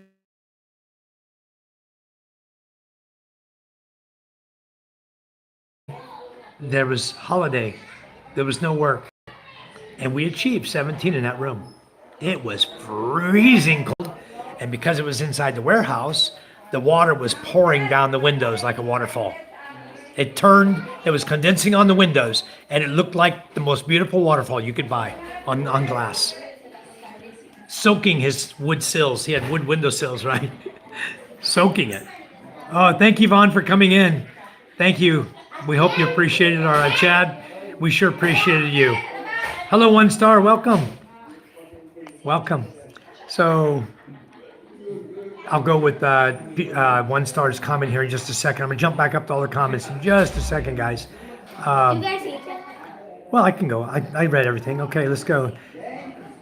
Then 1 star says, inverter air cons with longer run times, low and slow, more humidity removal as opposed to single stage equipment. Yeah, I'm running an inverter right there. That's inverter air con, guys. And believe it or not, this whole space here, from my front door all the way back to my back door, I put that ceiling fan on. I shut the bedroom doors over here, and I can cool this entire space with that 1 horsepower. And I set it at 24. It's set at 24. 24 or 25. I forgot which. I have to turn around and look at it to see. Hi, sweetie. How was your day at school? Good. What did you do today? We got Ella over here. Got 5 over 5. So, yeah. You got 5 out of 5. Let me see your work. Wow. She's doing math. Let's see. Oh, good. You're learning your fractions then. Ruel told me he was going to teach you properly. I taught you the other day. Did it help you, what I taught you? Papa, Huh. he didn't check it. Oh, who checked your work? Okay, guys, I'm back now. Wow.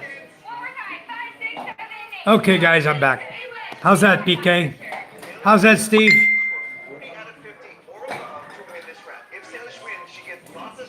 Okay. Are we back now?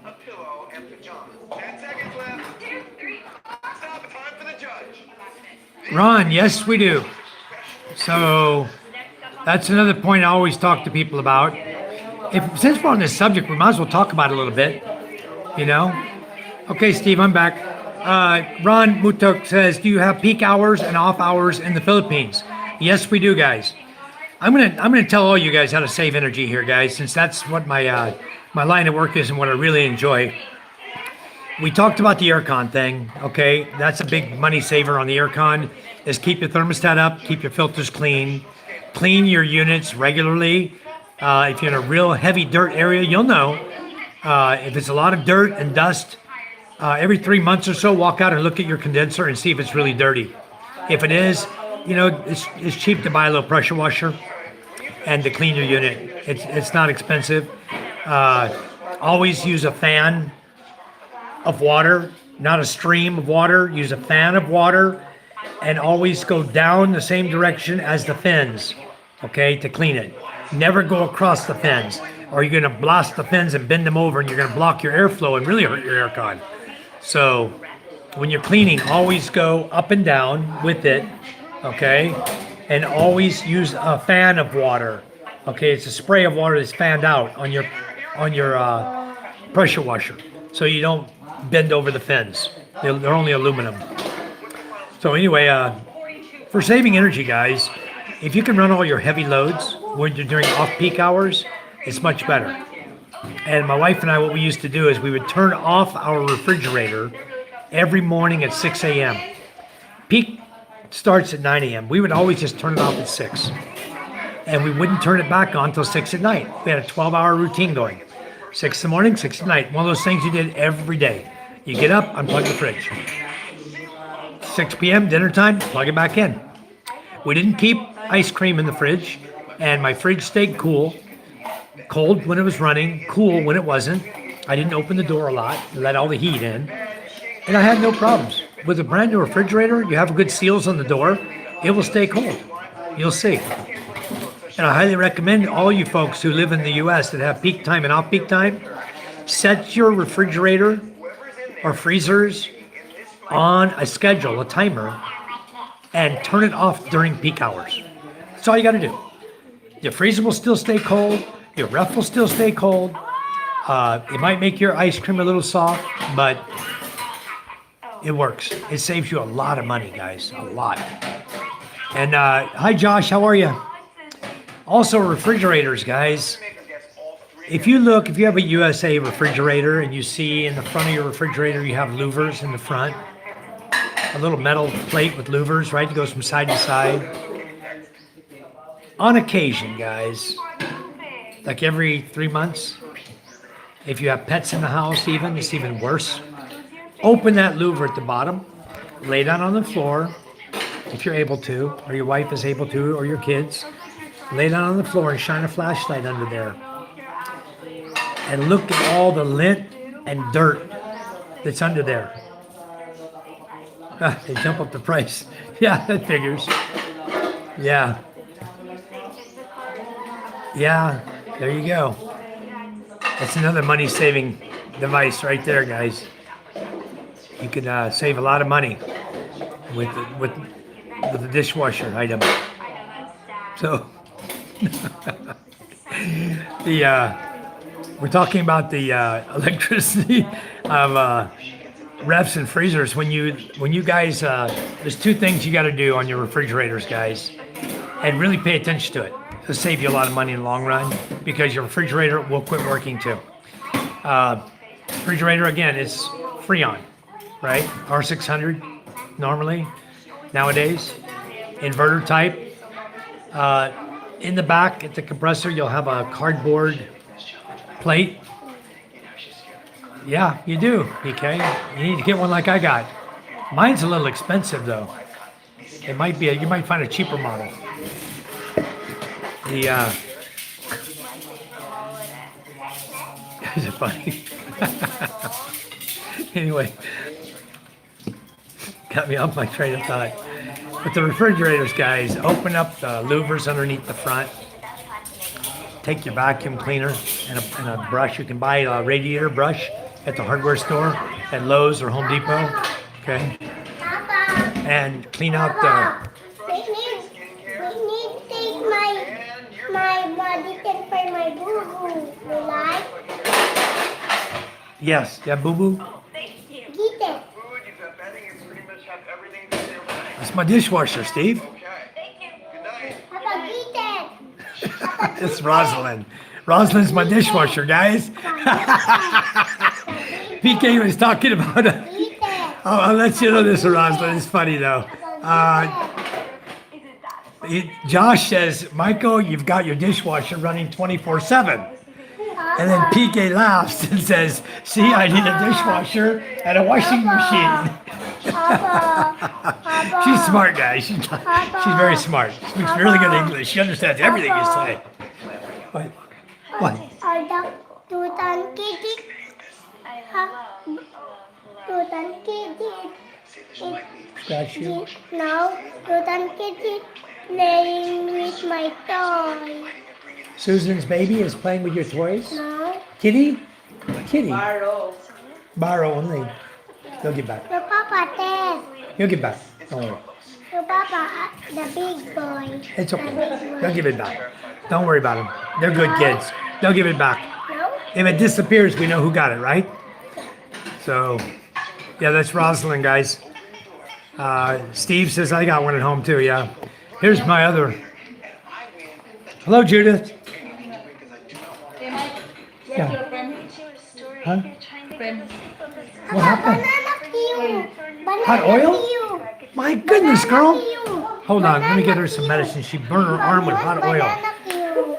Wow, let me see that. Come here. How did that happen? Why didn't you say something? Hold on, guys. Let me give her some medicine. David says, hi, Judith. My Hello, goodness, girl. David. Di taket. So, what do you do? Adon di taket. Di taket. I go taket. Tingnan mo aking tago. Oh, tingnan mo akin. Tago. Tingnan mo akin. Here. Judith, here. Trapped in an elevator listening to her mother read her a bedtime story and say how Put much on every one of them. getting worship sales. Papa, banana peel. My goodness. Papa, banana peel. You got burnt good. You're going to be scarring. That's going to be bad in a couple days. This is antibiotic cream. So it will stop any infection. It might want to try to start. Papa, banana peel. Banana Q right there, son. Here. Sa lamesa. Here. Eat your banana Q. Right there. Yeah, the whole plate. Wow. Pika says, Judith, be more careful. I had 3 here before. What happened in New Orleans? Not working anymore? No? No need? Yeah. 3 people's too much. Oh, she's going to hire Den in December. Den from Kinyan Dutai. That works for David right now. Den's a really good cook, too. She cooks and cleans and does everything inside. Charm wants to hire The her. name? Den. Pitoy. Pitoy. Yeah, very, very good worker. Charm wants to hire her. She's going to quit working for David and come to work for us. That's awesome. Josh says Captain Morgan for the pain. You get some Captain Morgan, Judith. I have tequila. Might help more. Drink, boy. Yeah, I do have aloe vera. Yeah. And you know the aloe vera we have in the garden? Yes. Use that. Get a stick of that. Just open a little bit of it at a time and put it on there. Keep going. It'll slow down the scarring too. Wow. Wow. What do I do with the box? Papa, Oh, Oh, you know the box. Papa, What's, honey? can you take the medicine? Me take. The medicine? Where's your boo-boo? You want medicine? Me take, Papa. Oh, you took already? Okay, good. All right. Anyway, yeah, we do have aloe vera, so we'll be giving her some of that too. And yeah, she might like the bottom shelfy fruity Papa, drink. you need to drink that for your boo-boo. I'm okay. My boo-boo's good now. So yeah, I had 3. We got 2 now. Norlin was helping, but she wasn't. She was just helping Rosalind in the kitchen a little bit, cooking and a little bit of cleaning. And Charm figured we probably didn't need 3. It's enough with 2 right now. Judith handles the outside work, and Rosalind's handling the inside, and they both do the laundry together. So they're a good team. Those guys do a great job here. So. But if you have a smaller home and you have one good help, it's a lot of help. At least one. I always recommend 2 because laundry day in my house with as many people as we have is an all-day event. And so you're taking away your cook, your house cleaner, and your cook is becoming your laundry. And so you're not going to get, you have to interrupt for her to come in and cook, to clean. I mean, she's gonna be doing laundry and trying to clean the house and trying to feed your bad boy and your chickens and all your other jobs and sweep the sidewalk, clean the leaves, and you need at least 2. So, yeah, Judith, he's healing good, Josh. MJ's leg is healing good. I saw him actually trying to run yesterday. He's kind of running a little bit. He's surprising me, huh? But he's still limping. I think, honestly, guys, I think what happened is he may have fractured a bone in his leg. Definitely not a break, but he might have fractured it when we fell on the motor. He may have, because it's still giving him a lot of pain and he's limping. And it's been, what, 4 weeks already? Papa, 3 weeks? 4 weeks?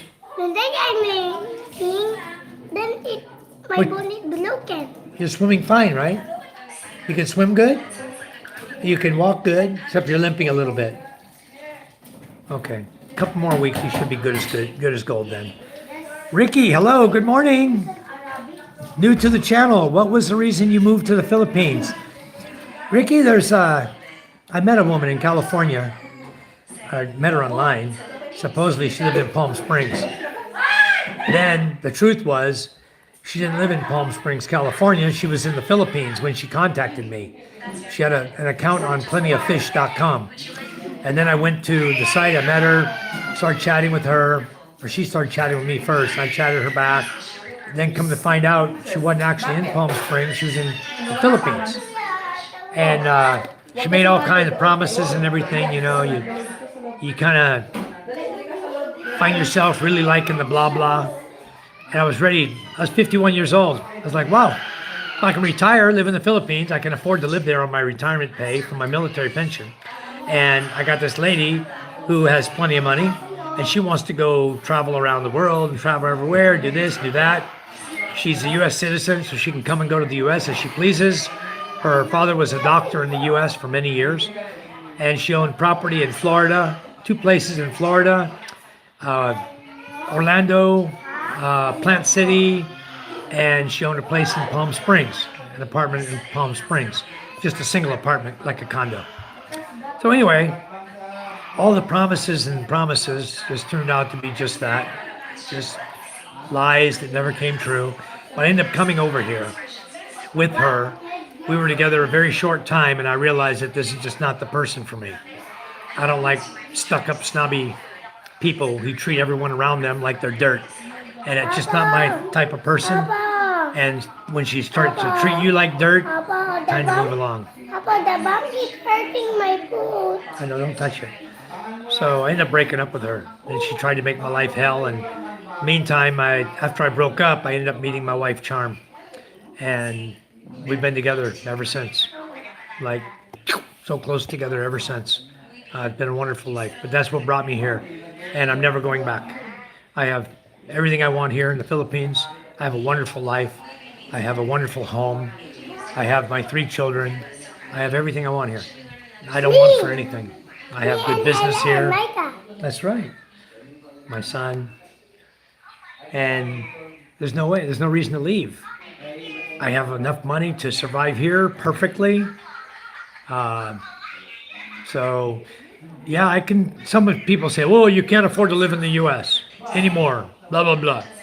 Wrong answer. I got a business that I can move anywhere with. It's online business. It's all digital. All my business is digital. I don't have to go anywhere or do anything except write invoices and move money. And then I have my pension from the United States military. And now I have my full pension. Okay, 30% disabled. I have 30% disability going in as part of my pension. And I draw Social Security because I'm already over the age of 62 and a half. I'm 65. So I draw Social Security. So the reason I moved here is because I wanted to. The reason I stayed is because I wanted to. And I don't want to go back. Yes, Marlon, how are you? Yes, I'm in the Philippines. Yes, son, what's up? No, not pick my car. I will ask him to look. He's coming back this afternoon. He'll be back this afternoon, okay? And I want you to ask him, okay? You want Daddy to bring your car up here so he can see it, work on it? I'll do it later, okay? Yes, I'm in the Philippines, Marlon. I live on Masbate Island.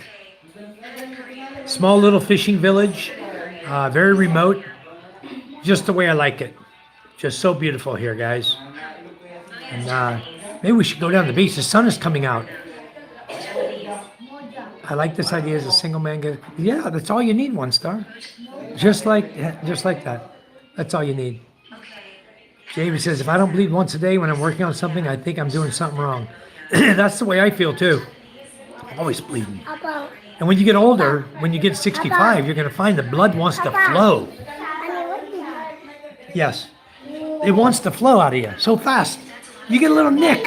Like yesterday, I was walking through the ocean, going to the fishing boat to go fishing last night, right? I'm just walking through the ocean. I don't know what I touched, a coral or something, and put two little lines on me, little scratches, right? On my foot. I get to the boat, my foot's bleeding. What? I got blood coming out of my foot, you know? It's just little scratches. I'll show you. Watch this, guys. It's right there. Those little scratches came in the ocean, right there on my foot. I don't know what caused it. I know I need to clean my toes, huh? Toenails dirty. I need to get the lady who does toenails to get over here and do my nails. Hold on, son. I'll get it started for you. Let me get the TV going for him. It's probably not plugged in. Okay, that's TV's plugged in. The fan's plugged in. The box is not plugged in. Who unplugged the box? You unplugged the box here? Somebody unplugged the TV box. Okay, I don't know who unplugged it, son. It's plugged in now. Okay, you got it? You got the remote? All right, I'm done with him. I'm going to go down to the beach, guys. I think it's going to be beautiful down there right now. Go down to the beach. You guys want to see the beach? You guys want to sit in the house? Yeah. Yes, exactly. More in community. I agree 100%, Marlon. Dude, looks like you almost got romanced scammed. No, I did on the first one. But on the second one, here's my second one here.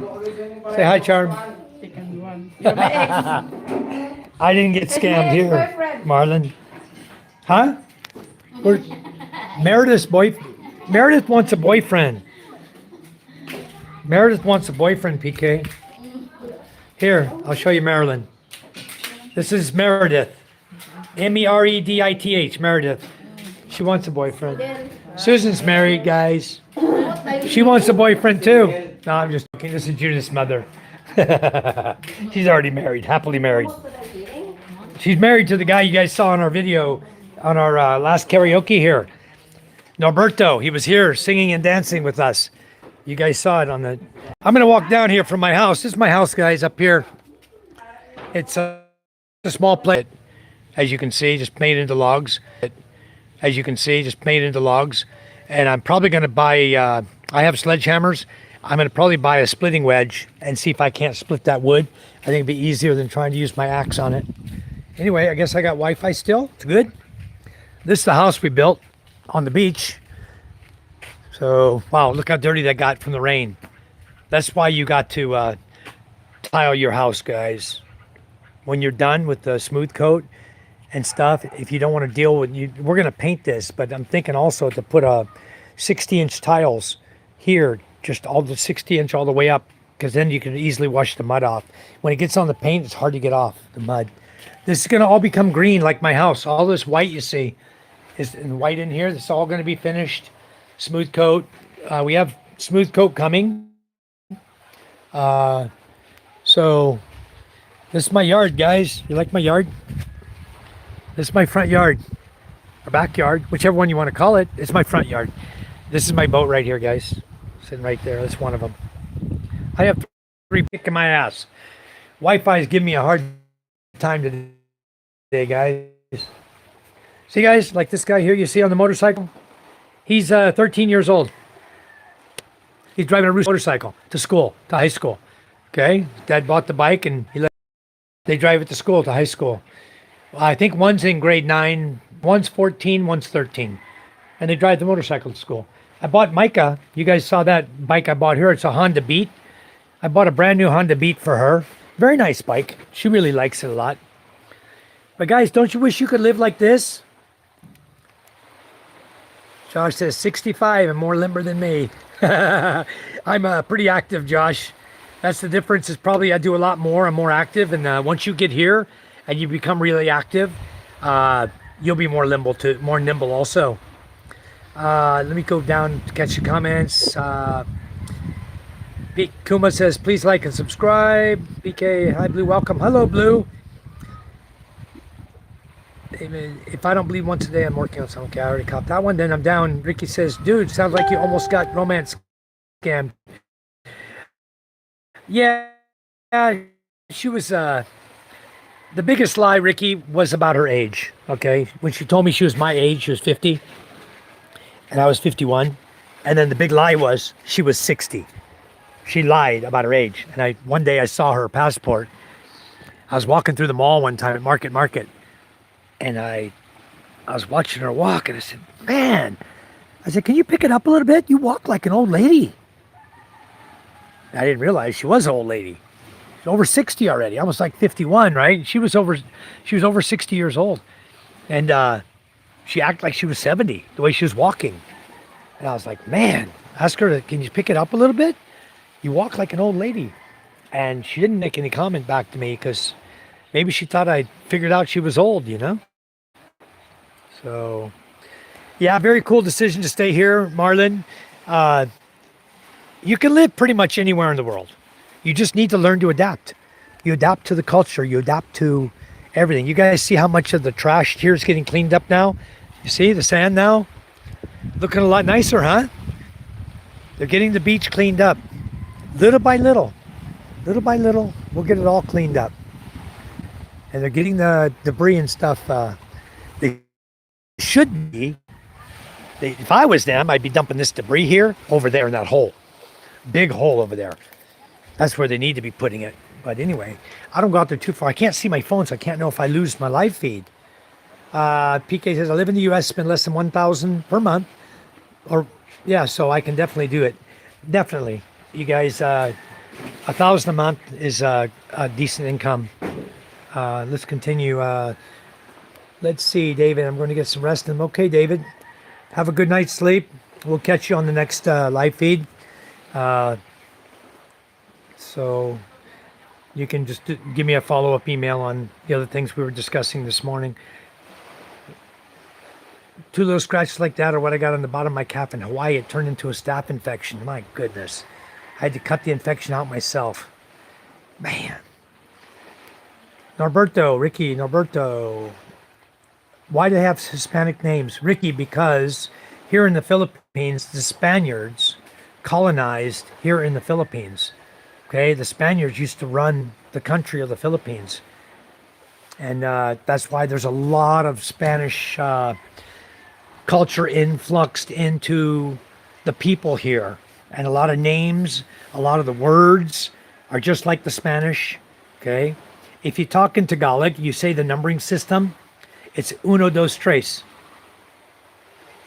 If you are in Visaya, it's isa dua dalawa or isa dua tetlo.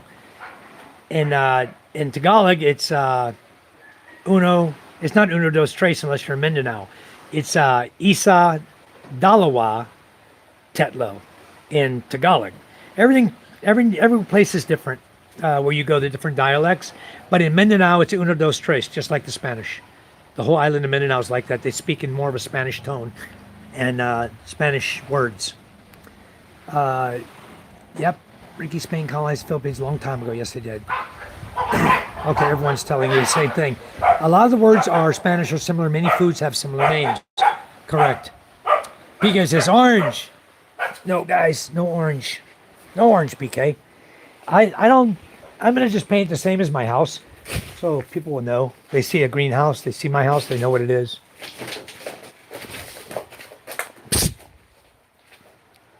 Okay. There was 5, 6, 7 dogs out here. That's what they were fighting. They're following one female, like 5 boy dogs following a female. So generally I try to get them moving. If they're moving, running, they're not fighting, you know? Now here they go again down the street fighting. You know, I don't know if I told all you guys, my wife is going to run for barangay captain. We have karaoke machine, Marlon, upstairs. We don't have a machine. We use a smart TV. We just use smart TV and pick the songs we want. Just put it on the remote and boop, boop, boop, get the songs we want. We have a videoke machine. It's down here. I don't know if it's here at my father-in-law's or I think it's over at my brother-in-law's house. The big machine you see here in the Philippines all the time with the push buttons. We got one like that, but it's just pain in the butt. It's better to just do it on TV, on smart TV. Everybody's right there watching and talking and chatting and partying, and we do it that way. Josh says, my boss went to the beach in Florida, stepped on something, having to back to a doctor since, and had a spot cut out, blames it on his diabetes. Yeah, diabetics have a hard time healing. Or if you have a high blood sugar, guys, it takes longer for your sores to heal. So watch your sugar intake, especially over here in the Philippines, and especially if you're eating a lot of rice. Okay, watch your sugar intake and rice. Ricky, America was here for a short period of time. The Spaniards were here longer than Americans, for sure. And English here, the reason, the Americans, they brought English here. And English is spoken, probably 90% of the people here in the Philippines know some English and converse in English. If you talk slowly, they can understand you. Okay? Yeah, it's on the porch upstairs. Josh, there was a lot of staff in the islands in Hawaii, so it's covered in it. Wow. Yep, David, I know you're going to be here soon and you're going to live just like me. And you know what? You're going to absolutely love it. You're not going to want to go back either. You're just going to stay here forever and ever. If you ever want to go back, you want to take me with you, I'll help you out. I'll work with you over there for a while too. I like doing that kind of stuff. You don't have to pay me over there. I just like doing it, you know what I mean? So anyway, PK is coming here, he said a year and a half, maybe 2 years. He's trying to get everything organized. He's going to try to sell his house first, David. Yeah, the beach is starting to look good now. So that's good. Very interested that you dated women closer to your age. Guys come to places like Philippines to date women half their age. Ricky, it's not, I don't think guys come here to date women half their age. I really don't. It's just the way it works out. When you come here, it's accepted that younger women like older men. And it's not about the age thing. It's about who you meet, who you talk to, and who you fall in love with. You can fall in love with any age person. Steve, you still on here? Scuba Steve? So anyway, yeah, my first girlfriend here was my age. Actually, she's older than me, 10 years older than me. She lied to me. And it wasn't about the age, guys. Never has been about age in my life, okay? It's always been about the woman and honesty and truthfulness. That's what it's all about. And when a woman who just flat lied to me, you know, she lied about her age. She lied about her tummy tuck she had. Told me she had a problem with her appendix. And that's why she had a scar going all the way across her stomach. She didn't even tell me about her facelift. One of her cousins did. Told me she'd had her face lifted like 3 times. It's like, it's all the lies compounded. And when I started hearing all the lies, that's when I said, enough is enough. I'm done with it. I'm not going to deal with this woman anymore.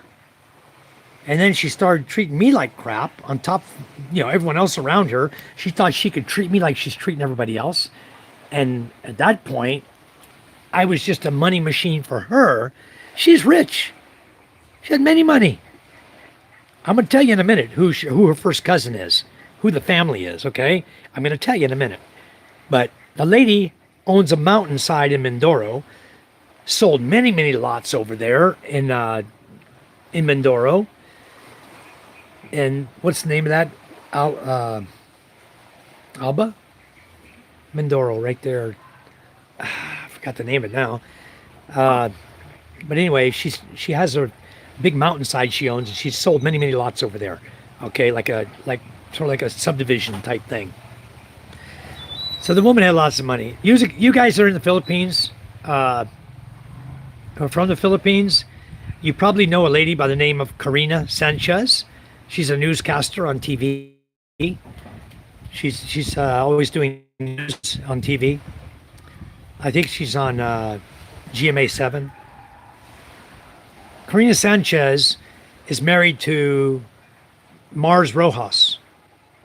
And Karina Sanchez is the first cousin of the girl that I was dating.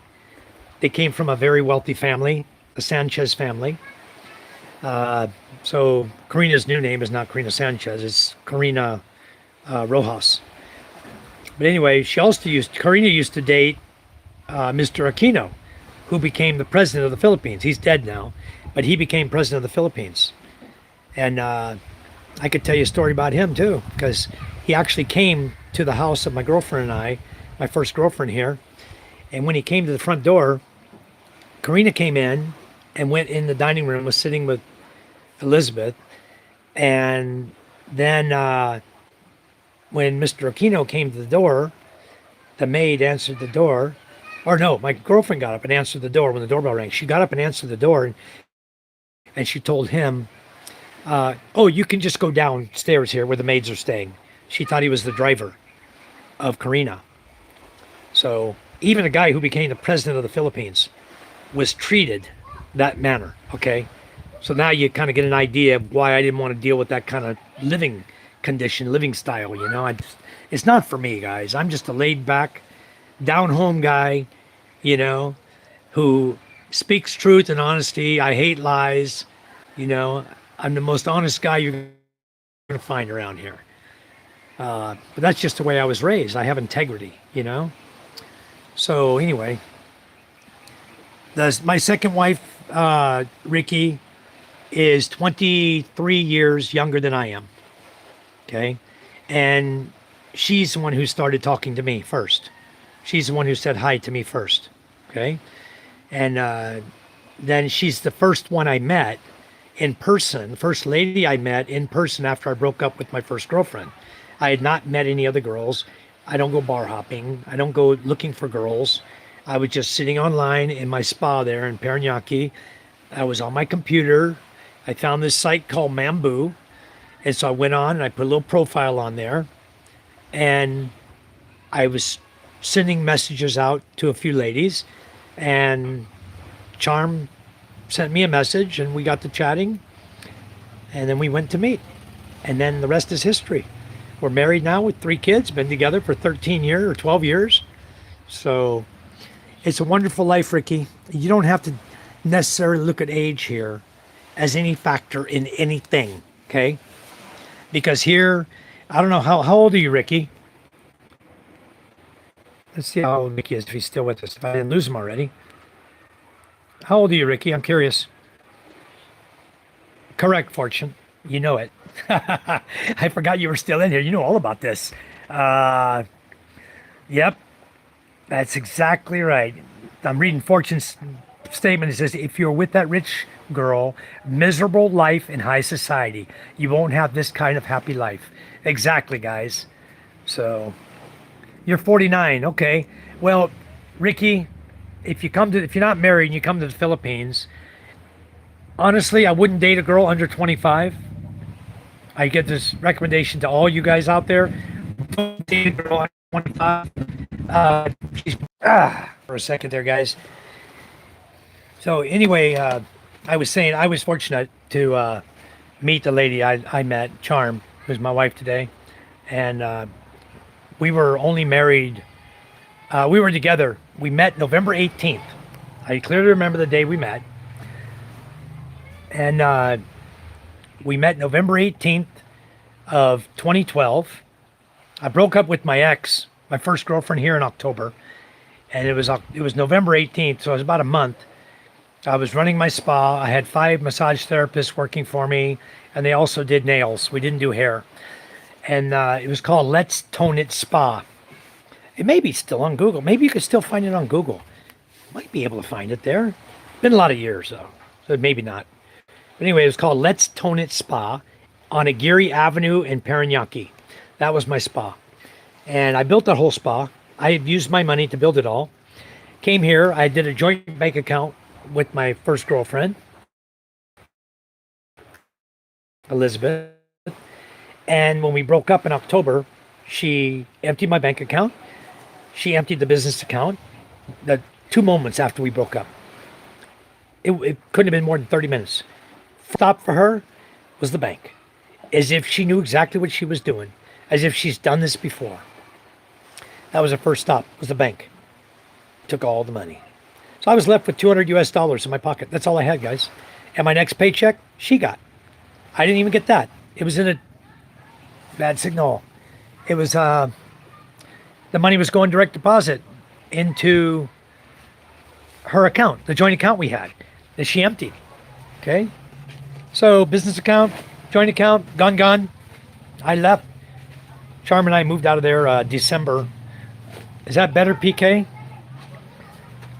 I'll get to your comment in just a second, Ricky. I can read it. I'm going to get to your comment in just a second. So we left there in December. The guy's got pigeons. I used to have a lot of pigeons. These guys are, they may be my old pigeons. I used to have a lot of pigeons.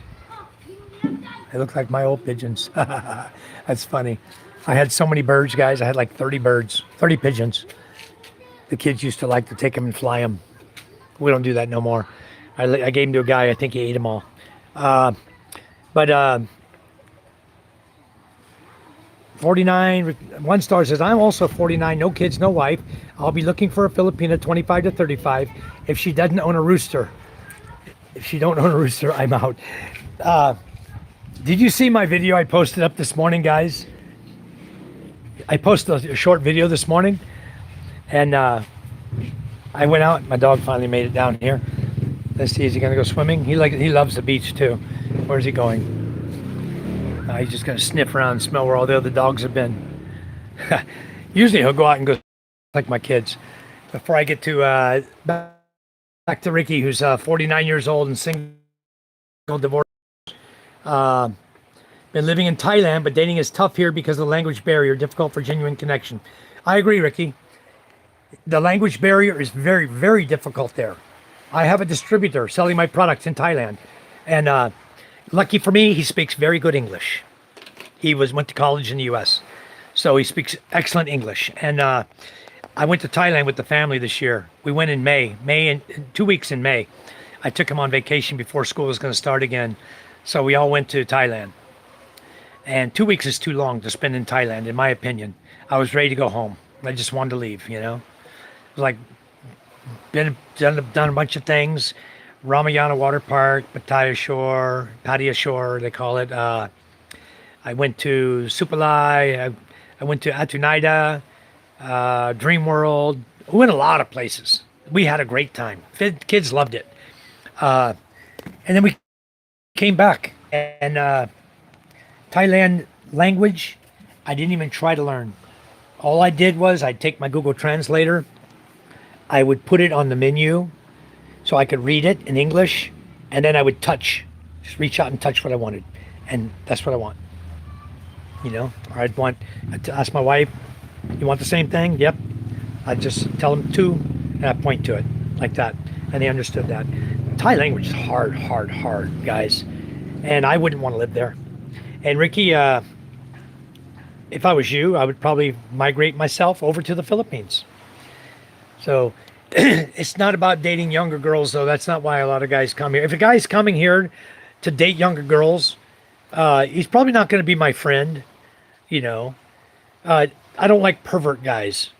To me, it's kind of a sick thing some guys have. They'll come here, they'll go to the bar, they'll go to Subic, Angeles, they'll camp out, they'll go live near downtown Manila, Makati in the red light district area. They'll hang out there, and that's their cup of tea. That's their cup of tea for bar girls. And bar girls can be 18. Some of them might even be younger. They're supposed to screen them well, but I'll tell you what, in Angeles, they're busting them all the time. They're underage. And I know for a fact they were underage when I came here back in 90 and 91. I know the girls were underage. I wouldn't go out with them. If they looked young, I wouldn't even take them out. I wouldn't buy them a drink. I wouldn't waste my time on them because I didn't trust that they might be too young. But there's a lot of guys that love that. And to me, it's disgusting. But to each their own. They want to go over there and find some girl that's 18. Fine. If the 18-year-old likes them, that's up to them. It's not my business. But that happens a lot. So anyway, we'll move on. Pigeons are tasty, PK says. Well, I tried pigeon one time in the U.S., and I didn't have proper seasoning for it. All I had was salt and pepper in a bag that I carried in the woods. And I saw a pigeon, and I shot it and killed it and ate it, but I didn't think it was so tasty. I've never eaten another one since. But some people say they're good. Usually there's two dogs stuck together on the beach. There can be, that happens a lot here. The Colonel, Ricky, the Colonel lived 9 years in Thailand. So you and he have a lot to talk about. Maybe you can go over and subscribe to the Colonel's Chronicles. He's there in the feed. That's the exact name of his YouTube page. And go in and subscribe to his channel and watch some of his videos. And he will do on his live feed. He'll talk to you all day about Thailand. He knows all about Thailand. He's been there. He's done it. He's been married there. He's been divorced there. I don't know if he's ever smoked weed there or not. I didn't ask him that question. But we know you can smoke weed in Thailand legally. I know that. So if somebody's looking to smoke weed, that's probably the place you need to go vacation. Because if you get caught here in the Philippines doing it, you're in a deep hole, guys. If you get caught, you're in trouble. It's highly illegal here. Don't get caught smoking pot here. John Platt says, come to the Philippines, Ricky. Plenty of beautiful women and no language barrier. That's right. They speak English pretty good. There's a few. It kind of depends on their education level, guys. Because out here where I live in the province, there's girls who don't really speak English too much. I introduced you guys to a girl named Marielle. She's 19, one child. Doesn't speak a lick of English. I was trying to get her to chat with the Colonel. The Colonel was interested in Marielle. She's a pretty girl. She has a child already, no husband, no boyfriend, no nothing, single. And I couldn't get her to speak English. I can't get her to friend him and talk messenger and speak English to him. She's shy, I guess. But if he comes here, it's a different story. If you come here, we have a party, and the girl is here, and you tell her you like her, then she might find a way to communicate with you. So yes, anyways, Fortune says, PKS Chinese Lariat includes a course of one whole pigeon per person. Wow. I didn't know that, Fortune. I haven't tried that. I haven't tried the pigeon, but maybe I should try it. Yeah, I'm still live, Steve. Did you take a nap? You're back now? The Colonel says, Ricky, been there, done that, 9.5 years. Yeah, see, I was right there on the money with that. And as Fortune says, John, they will love and care for you if you treat them well. Hi, Jason, how are you? Steve is back, guys. Fortune says the Colonel has seen the light and the difference, and that's why he is in the Philippines.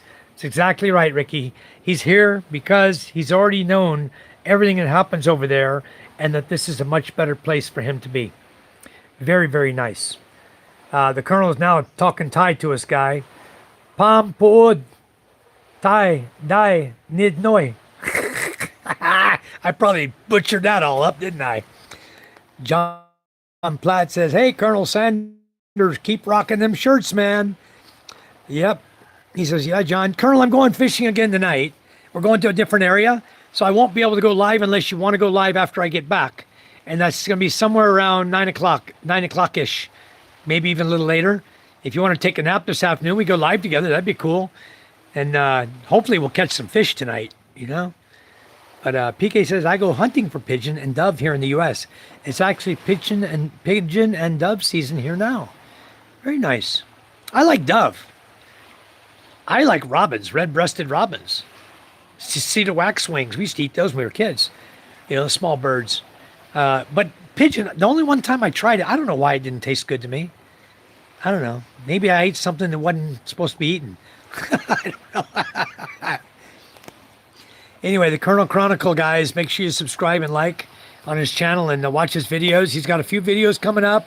He's starting to get a few more posted up, and he's going to start doing live streaming and doing shorts. So please, guys, go over to the Colonel's Chronicles, and you'll enjoy it. You'll have a great time. He's just like I am.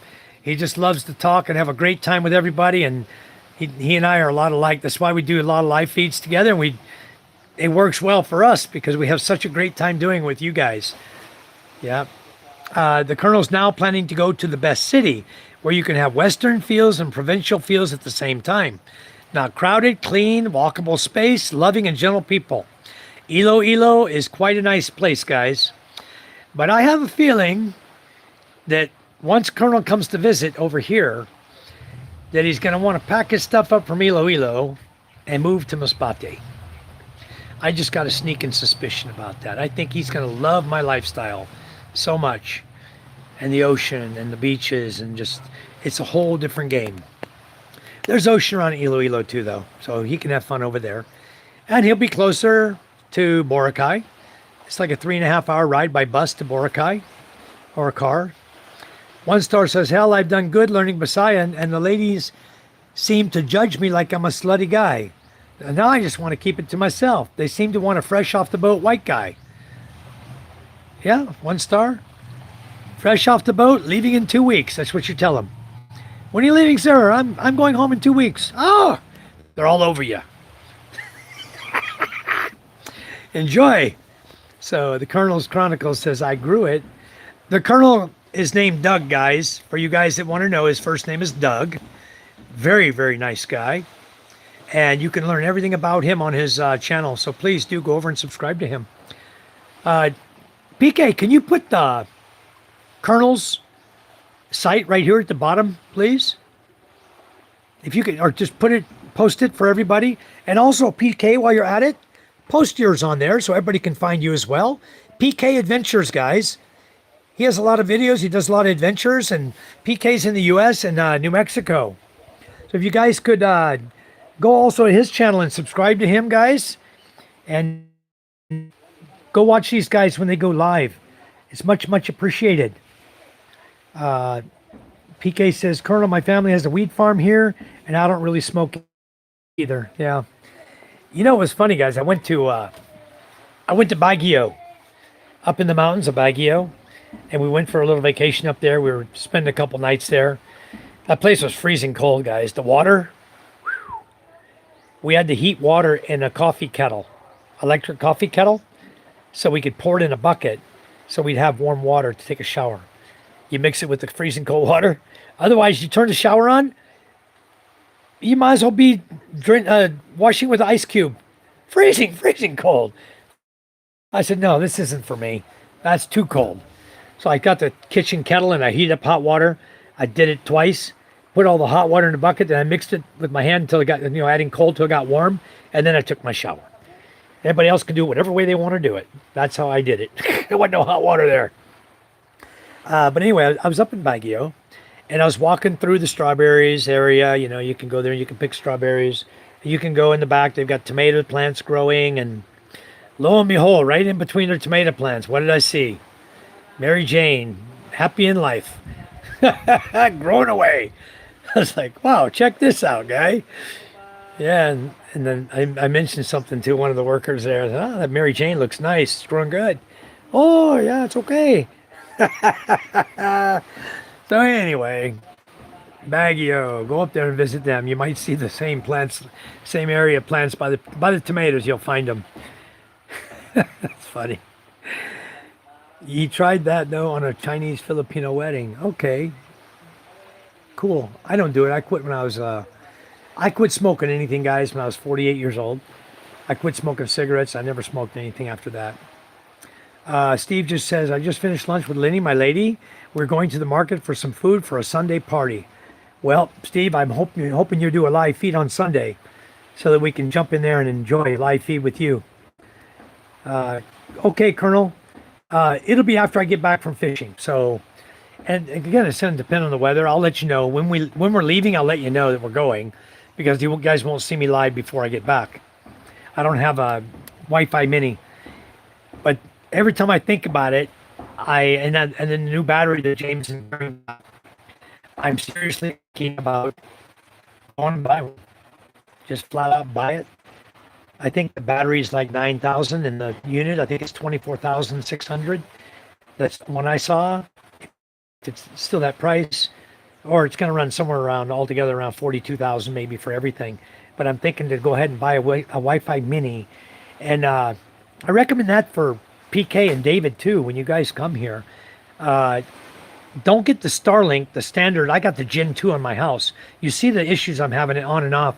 The Wi-Fi mini, it's a more up-to-date version, and it works everywhere. You can put it on your house. You can carry it around with you. Put it on your truck. Go to town. You have your Wi-Fi. It's like, to me, that's more awesome than having a Starlink Gen 2 sitting in my house, or Gen 3, Gen 4, whatever they're up to nowadays. I think they're up to Gen 4. Gen 4 version something, 2, 3, or 4. I don't know. They're way up there. I got the older model, and maybe that's why I have issues. I keep it updated, keep the software updated, but I still have issues at times, as you guys noted today. So, yeah, I'll let you know, Colonel. Okay, there it is, guys. PK posted. Here's the Colonel's channel, guys. Feel free to click on it. Go over there, subscribe to him, and ring the bell so you can see when his feeds come on. And go ahead and watch that. Also, PK, make sure you post yours up, too. I hope I catch a bucket full of nice. The weather's nice now. The sun's out. I mean, it's beautiful now. I would go outside the shed house here, but when I did, I lost my feed. And I couldn't see let me try to do something. I'm going to turn the camera brightness up. I got 27% battery. The brightness is going to kill me now. I'll have to go up and put my phone on charge. It'll give me like a battery 2 warning, There we go. Let's see if that works. Okay, there we go. We're outside now. We're live still. I'll just sit here and put my tripod so I can read. I got the messages now so I can read them, guys. There you go. Well, I love the ocean. Look at all the little fishing boats we got here. This is nothing. Usually, guys, when you walk up and down the beach here, it's up with boats. I'm going to try to go out here now. I was out in the water yesterday and I had live feed. I was talking to Colonel, and I was out there where my boat is. I was farther out when we were chatting, all the way outside the channel coming in when I was chatting him, and I had Wi-Fi out there. And then today, Wi-Fi's like up and down, up and down. Anyway, little boat out there in the water, that little guy, that's right in front of my other lot. I have a lot right there also. It's a sandy beach area also down there on the other side of those rocks. I have a sandy beach area, really nice. I have 2 beachfront properties here, guys. And then down here, let me zoom in. You see those little boats down there? Okay, if you keep going past that, before the rocks, right about, just past that one boat right there. I've got a 600 square meter beachfront lot right down there. I've got 30 meters of beach down there, right down where that boat is. My beach is 30 meters wide. And I just looked at another property my wife had just told me about that's down there as well. And you guys be surprised, there's properties popping up around here. That one down there, I don't know how much beach she's got, and I have to go down and actually measure it and talk to the owner. But she's offered it to Charm, and that one's going to go for 570,000 pesos, and that one is 1 point. I want to say it's 1.4 or 1.6 hectares of land. It's a nice big old property, and it's got a big nice beach down there. So we're looking at that too. I tell you guys everything, but everybody, all of a sudden, everybody wants to buy it every time I tell somebody, you know. But I would give you guys, whoever says first option, you know, if I don't buy it, then of course I'm going to turn it on to you guys to buy. We're looking at that. We're looking at several properties around here because the properties are all of a sudden popping up. And who knows, we might just resell them or just use them for, you know, like we do for beach, for putting our boats on type of thing. Okay, Colonel. Yeah, it's all good about her. I think if you come here and meet her, I think then she can talk enough to learn how you talk, and maybe you guys can communicate. I think it would be okay. Fortune says, I tried that on a Chinese Philippine widow. Just finished lunch. Steve, I'm catching up, guys. So there's the channel of Colonel. He's there, guys. PK posted it up. And catching a bucket full of fish. Colonel says, I already love the country living, not a city boy. Just have to conquer the electrical issue and internet service. All about the money needed for it. You got the money already, Colonel. You have enough. The internet is Starlink. The electrical is off-grid, solar. And you only need to start off with a small system to run a Starlink. And you don't need a lot of power. You could run, just do a 3,000 watt system. It's like all in, probably 150,000 for a 3,000 watt system. And that's enough power for everything. Riska, Amelia, hello, you're back. Thanks for coming in. So Jason says, please hit the like and subscribe. Thank you, guys. PK, I don't have a lot of videos, but I'm working on more now. I focus on budget travel and adventures. So there's PK's site, guys. Please click on over there also. You can always come back to here. You can go over there and watch some of his stuff. But anyways, go over there, click on his, and give him a subscription, guys, please. Okay, John says, I sub PK. Thank you, thank you. 1 star, strawberries and tomatoes are always a metaphor for Mary Jane. Yep, 1 star, you know it. Colonel says, I just tell life stories, chronicalizing my crazy life. Yeah, so do I. I tell a lot of life stories too. That's why we get along so good. We're always chatting. I'm getting a lot of gray in my hair, huh? That's all right. That comes with 65 years of living, you know.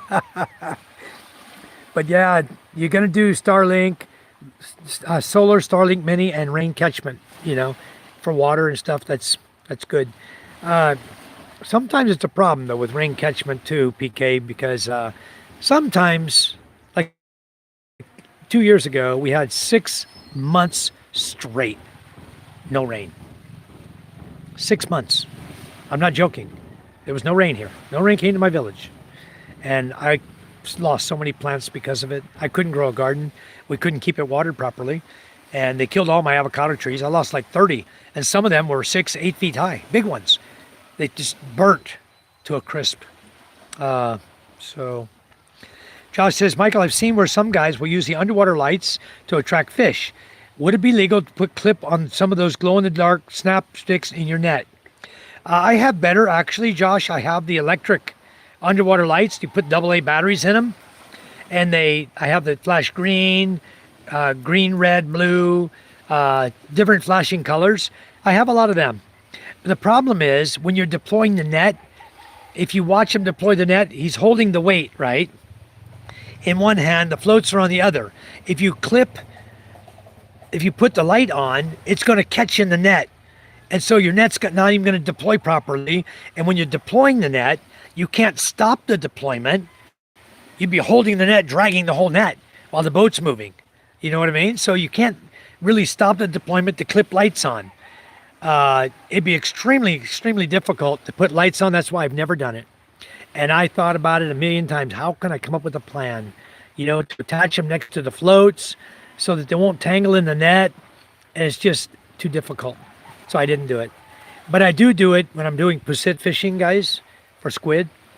I drop the lights, I hang them on a nylon, I drop them over the side at about the same depth. If I'm fishing like 15 meters, I'll drop it over the same depth as I'm fishing, or just above or below where I'm fishing. And I will drop my squid jigs in there and I will jig next to the lights. Yeah, I've done that before.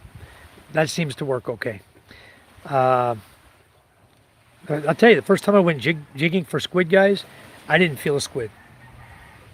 Everybody's catching squid except me. What am I doing wrong? You know, I don't feel nothing. I wasn't feeling it. It's a real subtle tug when a squid gets on your line. A big one gets on, you're gonna feel it. You know, when you're jigging, you're gonna feel that weight change if you're not paying attention. But the small ones, it's very difficult to tell. You know, but I now I got it down. Now they just, all they got to do is even get close to my jig and I feel them. Bam! I got them. Yeah, fish lights. It's not legal in all places, so do underwater lights, and some do above the water, shining in the water. We do above the water, the white lights, solar street lights, like we use on the boat when we fish now. We put 4 of them on the boat, and those are shining down in the water. And then I can drop the flashing lights, the green and blue, red lights. I can drop those down in the water. But they're totally legal here, guys. There's nothing illegal about lights on the water. Nothing. You can do anything you want, pretty much. Hi, Ray. Glad you could come in. I thought I'd go till 6 o'clock and then let you have it. Just kidding, bro. The ones from China with all the big light bulbs are for squid fishing. And we have a lot of boats here, PK, that are squid boats. They have generators on them. They're lined with lights, both sides, all the way around the boat. And they have a big net, and they drop the big net down in the water, and they use a pulley system to pull it back up. They drop it in the water, drop it down, they attract the squid to the boat, they lift the nets, and the squid are on top of the net. They catch them. That's how they do it. Squid boat. You can buy that here too. They have them for sale all the time. I don't want one. I don't want to come over here with a squid. Jigging's fine enough. To me, the season is not long enough to warrant buying a big boat for squid. It's only designed for squid. You know, it's set up, the whole boat is set up for squid, so you got to have a boat designated just for that. And I've got squid nets I can put out, you know. What we do with our squid nets, guys, is very simple. We take like 5 guys, 6 guys on the boat. You drop the net out, you drop it out so it's flat. Then you go and you drop all the guys off. And the guys take their paddles. They have footboard paddles and their hands, and they are swimming and they're slapping the water, hard slapping the water, slap, slap, slap, and they drive the squid into the net. Then when they reach close to the net, they pull the net up and they get all the squid out. Then they repeat, do it again. They move the boat a little bit, find another section, do it again. And they drop the squid net and they slap the water. We have the same thing. You guys can come out and slap the water if you like. I'd be glad to have you. It's hard work. David says, hi, you're only member. Thank you, David. David's the only member of, he's a member of Ray, I think, right, David? Yeah, 1.4 hectares is nice. Now PK's oohing and on over it. We might be able to work something out here. Maybe I can, maybe I'll talk to David and we have to look at the property. Don't know what happened to my earlier comment. Hey, John, PK, Sugar Daddy Dave. Josh says, thinking they bow fish with lights on the boat and dock fish with lights in the water. No, we do spear fishing where you're just swimming under the water with a flashlight, a bright flashlight. Okay, that's how we do spear fishing here. There's no dock here. Maybe where you live, Josh. There's no dock here. There's no dock. You can look at the beach. Look all up and down. There's no dock here, guys. There's nothing. Only the sand. We don't have docks here where I live. There are some docks down in Kalampang at the end of the island. There's a dock down there. So everybody says hi, Ray. Jason says hi, David. Hi, Josh and Jason. Hello, Jason. Hi, Chef Ray. How are you, Chef Ray? Good day, Ray. Ray, hey, Fortune. Josh, some do it to bow fish, but even regular fishing without lights with hook and line is more common. The lights pull in tiny fish, then the bigger ones come to eat them. Good. It's true. Then bigger fish come in to eat those. And those are what you want to catch. It's easier when they're in a feeding frenzy. Yeah, exactly. Yeah, it'd be nice if we had tuna here, but boy, I'd love to see big tuna running through it. I'd be out there every day. Rain catchment can be tough. That's why I want a well, but that lady won't sell it, and brackish water doesn't really help me for mosting. Correct. So, need to find another source of water, PK. And I guess I'm it, huh? Todd Evans, hi. Good afternoon, Todd. How are you? Or morning, wherever you're at. Probably evening, morning, where you're at, or late evening. PK says, I could use a brackish well with RO filter to create fresh water. Yeah, you can. Everybody says, hi, Todd. Pow, pow, Angela, how are you? I like all your colored hearts. That's wonderful. I don't even know how to do that. I guess that's part of your name. It must be. That's cool. You came in to see us. Thanks for coming in. Much appreciated. We just talk about the Philippines here. We're out in my front yard looking at the boat. One of my fishing boats there, the yellow one. Colonel says, if I catch squid, I'm using it for bait. Yeah, you can do that too. If you're not hungry. This is my boat here, guys. It's called Micah-L-E-L-. -LA. What that stands for is, it stands for Micah, my 12-year-old, Michael, my 4-year-old son, and Micah-Ella, my 9-year-old daughter. That's why it's Micah-EL-LA on my boat name, guys. So, anyway, let me zoom back out here. We'll get out to normal again. Yeah, I think squid is a good thing to use for bait. The other thing we have here, Colonel, if you go out at low tide, you can see where the octopus are. Okay? And all you need is a fork and a piece of nylon string and go out, catch a baby crab. Catch a baby crab under the rocks or something and break off his claw for bait. And you just drop his claw, tie it to your nylon, you just drop it down the hole, the octopus hole. You can see where he's got all the little tiny rocks piled up. And you just put the little leg right there, tied to your nylon. And the octopus, you're going to see in just a short time, just sit very still. You'll see the octopus tentacles. And the tentacle will just come up through his hole and he'll get his little tentacle. Ah, PK, cool. I like that. But he'll put his little tentacles on your crab claw, and then he'll try to pull it, and you got your nylon tied to it so he can't pull it. Then he'll send the second tentacle up. So now he'll have the two tentacles trying to grab your claw leg. Pretty soon you'll get him all the way up to the top of his hole. When you get him all the way up to the top of his hole, you can kind of make out where his body is. Take your fork back behind him and stick it in him and pull him out of the sand. You got him. There's your bait. And the tentacles, that's a lot of bait, because even though you cut it, they wiggle, wiggle, wiggle, wiggle, wiggle. So there you go. Now you guys know how to get free bait, huh? For fishing. Bait and foods, yep. So we catch shrimp here. We catch pusset. We sometimes go look for the octopus and catch them to use them for bait, for lagao or bukao. You know, if they're not catching them in the net, we're catching them in the online jigging. And you can run long line here, guys, 2 miles long if you want. You want to put a nylon line out in the water and bait it up, drop it to the bottom, let it catch fish for you. That's fine too. Everything's legal here, guys.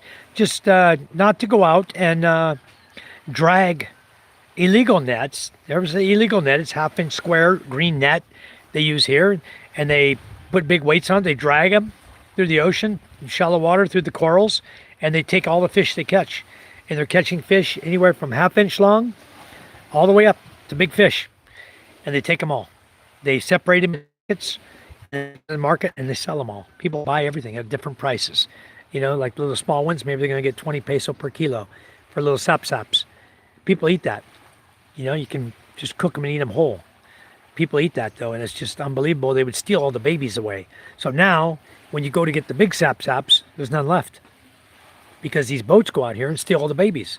And the Sea of Asid, where I live, is this whole body of water here, guys, is a body of water of breeding ground. This is where fish come to breed their young right here where I live. So it's really, really cool. The Pusit come here to breed their young right up here into the corals, into the rocks. We saw the guy fishing out here yesterday.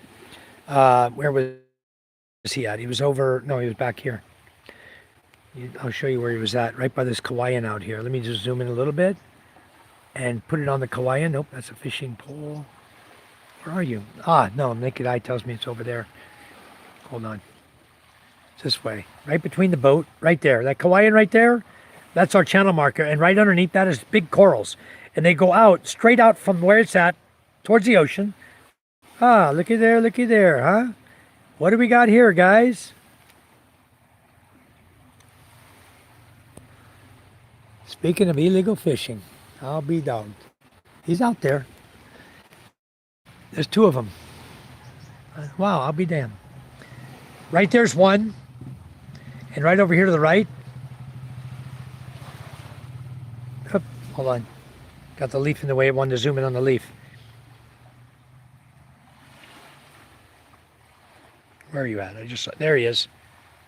Right there. Illegal fishing, guys. You see how big he is? It makes my boat look tiny. Can you imagine trying to look at my boat that far away? But that is an illegal fishing boat right there. And he's moving through the water right now. Probably dragging his nets. The way you know it is after a while, you'll see him, he'll lay up, he'll stop, and then he'll pull his nets in. So we'll go back and check on him in a minute. He may be going to Hintotolo Island. You see the island over there? That's Hintotolo Island. So he may be just transiting there right now, going there. Another boat there, sailboat. Here he is back here. He may be going to Hintotolo. He's a big boat though. That's the size of the illegal fishing boats. Same with this guy over here. That's the size of the illegal fishing boats. That's how you see him on the water. And a lot of times you'll see another smaller boat next to him. A smaller boat next to him. Oh wow. What is this? This looks like your cult with what? Oh wow, look what Charm brought me. It's beautiful out here, huh? You want to go swimming? I'm done. You're done swimming? No, I'm done shower. Oh. She brought me calamansi juice with Yakult, guys. Cheers. See, that's what you need, PK. You need a wife like my wife. You guys need a Filipino wife because it's what they do for you. You know, I'm down here enjoying the beach. You came down, find me, and brought juice all the way down here to me. Yep, Ray, go do groceries. Talk to you soon. Have fun. David just said, yes, Ray is member, and when you get to the point to have members, I will be one, Michael. Thank you, David. I appreciate it a lot. I think I'm going to get there in a couple of weeks. I don't think you have to have 4,000 subscribers to do membership. You just need or 4,000 valid views. You need 3,000 views and 500 subscribers. I've already reached that point, and I applied last night for monetization to monitor my channel or monetize my channel. And they said it takes 2 to 3 days on something and up to a month on something else. I'll just keep doing what I'm doing until they approve me or disapprove me. Either way, if they disapprove me, I'll just change my channel name and put my wife on it, and we'll do another one just to see what happens. So anyway, let's see, is there anyone else fishing illegal out here? I spotted the two. I see somebody fishing normally out here. Got a little small fishing boat out there. But there's one illegal fishing down here, just past that Kauaian. And let's see if the other one laid up yet. No, he's transit only. He's going to the island. Cool. Yeah, usually the illegal fishing we're going to spot him right down here on this side. And right now there are 0. There's another boat transiting out there, a little small boat. He's going to Quinana-Dutai or San Antonio Barangay. Where is he? I lost him when I zoomed out. He's over here somewhere. There he is. Little boat going through the water. Nice little boat. About the size of mine. Fishing boat, a small one here. I'm going to read this one, PK. It's too bad they don't properly enforce the fishing regulations there. There are so few, it was easy to enforce them. Well, the problem is, PK, it's not about, it's about enforcing, but they want to put the enforcement on the Coast Guard. They want to put the enforcement on the Coast Guard, and the only Coast Guard near us right now, there's two. One is Kalampang. We have a small little outpost, like 2 guys or 3 guys. Okay. And the other one is all the way down the coast at Milagros. And they can't see nothing from there unless they're right in Milagros area. Kalampang, unless they get out and tell us. So,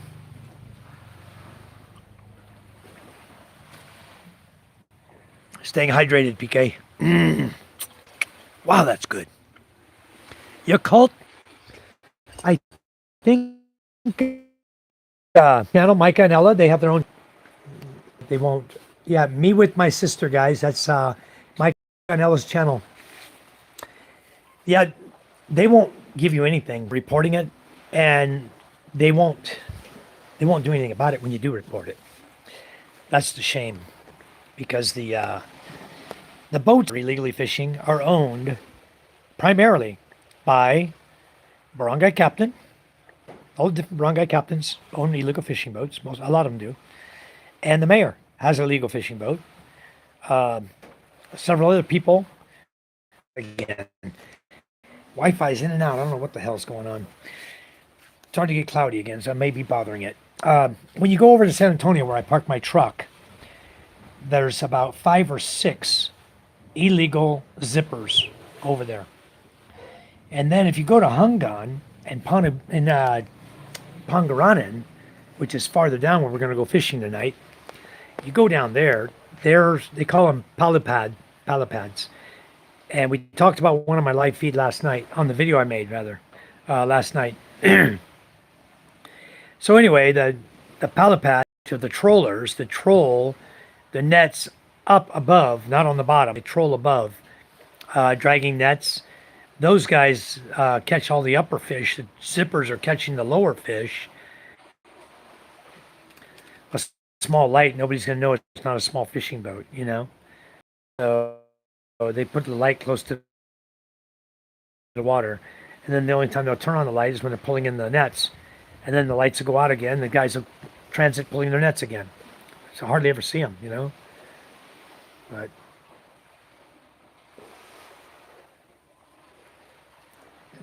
that's really good. Try that when you come here. It's like limeade. Calamansi is like small limes with Yakult. It's like a probiotic. I got paint everywhere. Damn it. I'm leaning back. He painted this recently, guys. I'm leaning back. I'm getting paint on my back. I can feel it. And I see he dripped paint here. So I'm getting paint on me too. Anyway, I'm probably sitting in the wrong place. Michael, Palkium, okay. Hi, Michael Taran. How are you? Welcome. Welcome to our channel. We appreciate you coming in. I'm not sure exactly if that was the correct spelling. You typed me there because I don't know what it means. But, Palkium, okay. What does that mean, Michael Taran? Palkium K. Hello, Vishal. I've seen you before. Welcome to my chat again. Thank you for coming back. Welcome. Working up there. We're supposed to be working on my solar and putting 6 panels on one of my solar feeds to add to my system to bring me up 3,300 more watts. And that'll give me close to 10,000 watts of power, feeding my 12,000 watt system. So I'm going to be, the reason we're doing it is I'm going to be adding another second battery in there really soon. When I go to town, I got to buy another battery. And I've been talking about with my wife for buying a battery now for ever since we put the system up. And I realized that 14,000 watts is not enough power for, you can run everything in the daytime with the full sun, and then you can run everything. Probably you could run it till about, oh, my goodness, the Wi-Fi just dropped. You know, I got to time this, I swear, because the last time it dropped and this time it dropped. It doesn't want to let you reconnect. I think there's a timing thing there. think it's a specific time that this is happening. I don't think this is normal because it's too regular. It just drops off and it won't let me back at all. Hello, I'm back. PK, you got me? Hello, hello. Hello. I'm live, guys.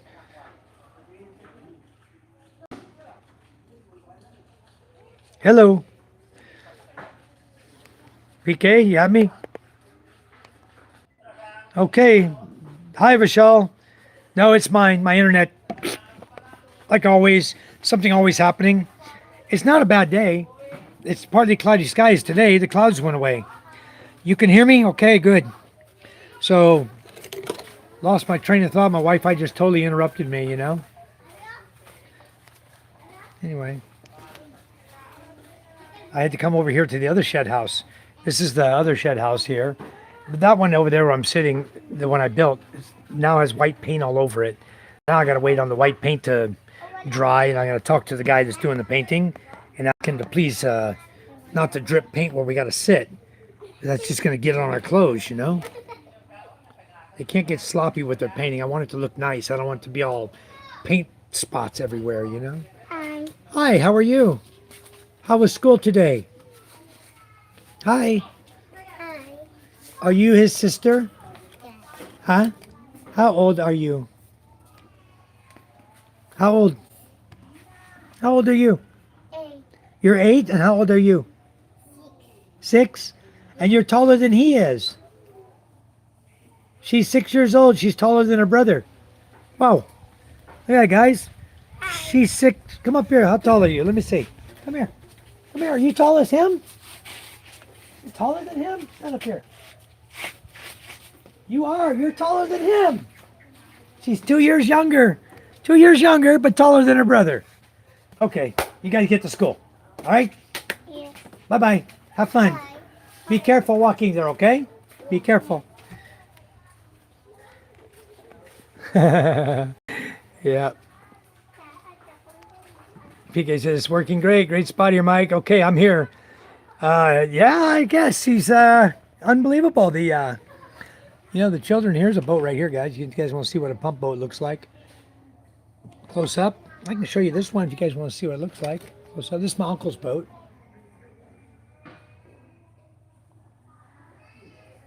It's minus the outriggers. Let me show you what it looks like. I'm not going to go out in the ocean and show you mine. You saw mine on the video. If you watched my video stream last night, oh boy, it's muddy here.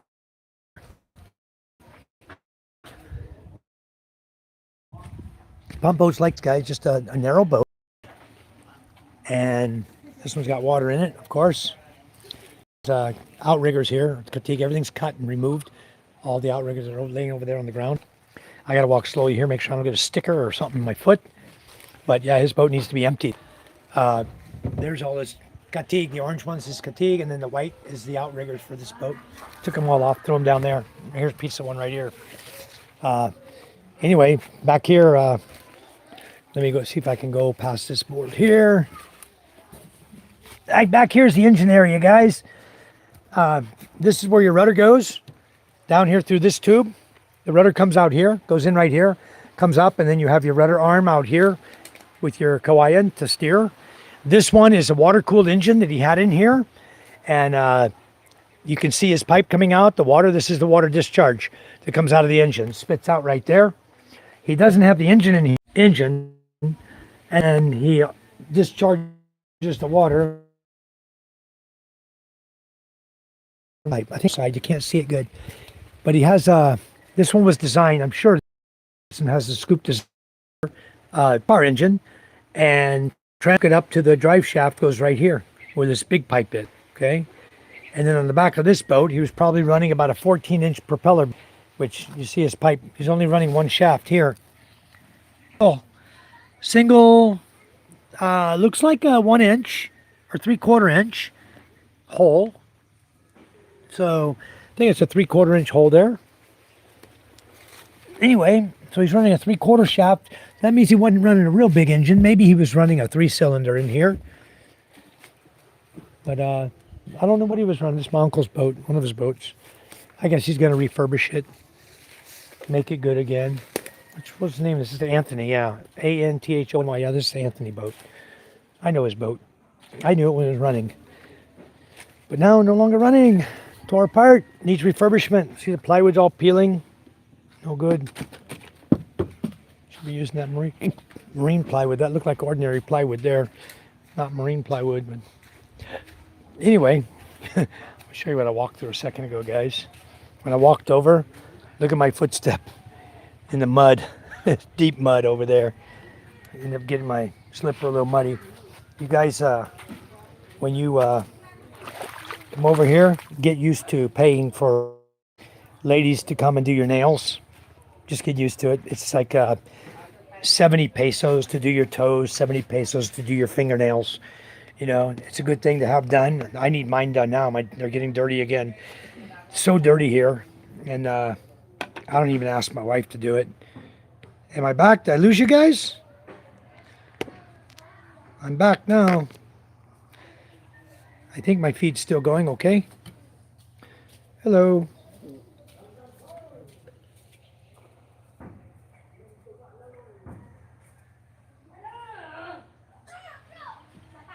There you go, PK. Got something for you. Right there. Calamansi seeds. Let me save you some. I got a lot. The boat was bad for the signal. Ah, okay. Sorry about that. Anyway, I have a bunch of calaman seeds here. Good ones. I'll just throw these out on the ground. If they grow, they grow. You know, they don't, they don't. So anyway, I think I'll head up here to the house, see what's going on. Gotta get something to eat here in a minute. Pick my glass back up. I'll just throw them over here by these calaman seeds. If they come up, good on them. You know, we'll put them right, and that banana right there. And let's see if they'll grow. Always throw seeds out, especially the papaya seeds. When I get a bunch of them, I always throw them out here, guys. And I end up with a lot of papaya plants.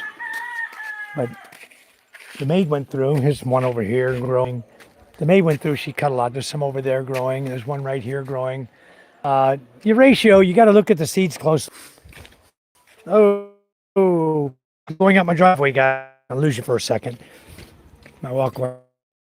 Hey, I lost you there for a minute, guys. Volume down. The prank worked, and people kept asking us for photos. Oh my. The prank worked, and people kept asking us for photos. Oh my gosh. That's a lot of people that thought you were pro on. I know. Now there's a vlogger that earns a lot of money. That royalty family. Wow. Those guys got a full production crew working for them. That's some money on YouTube there. Okay, I should be back now, guys. Just went back in the house here.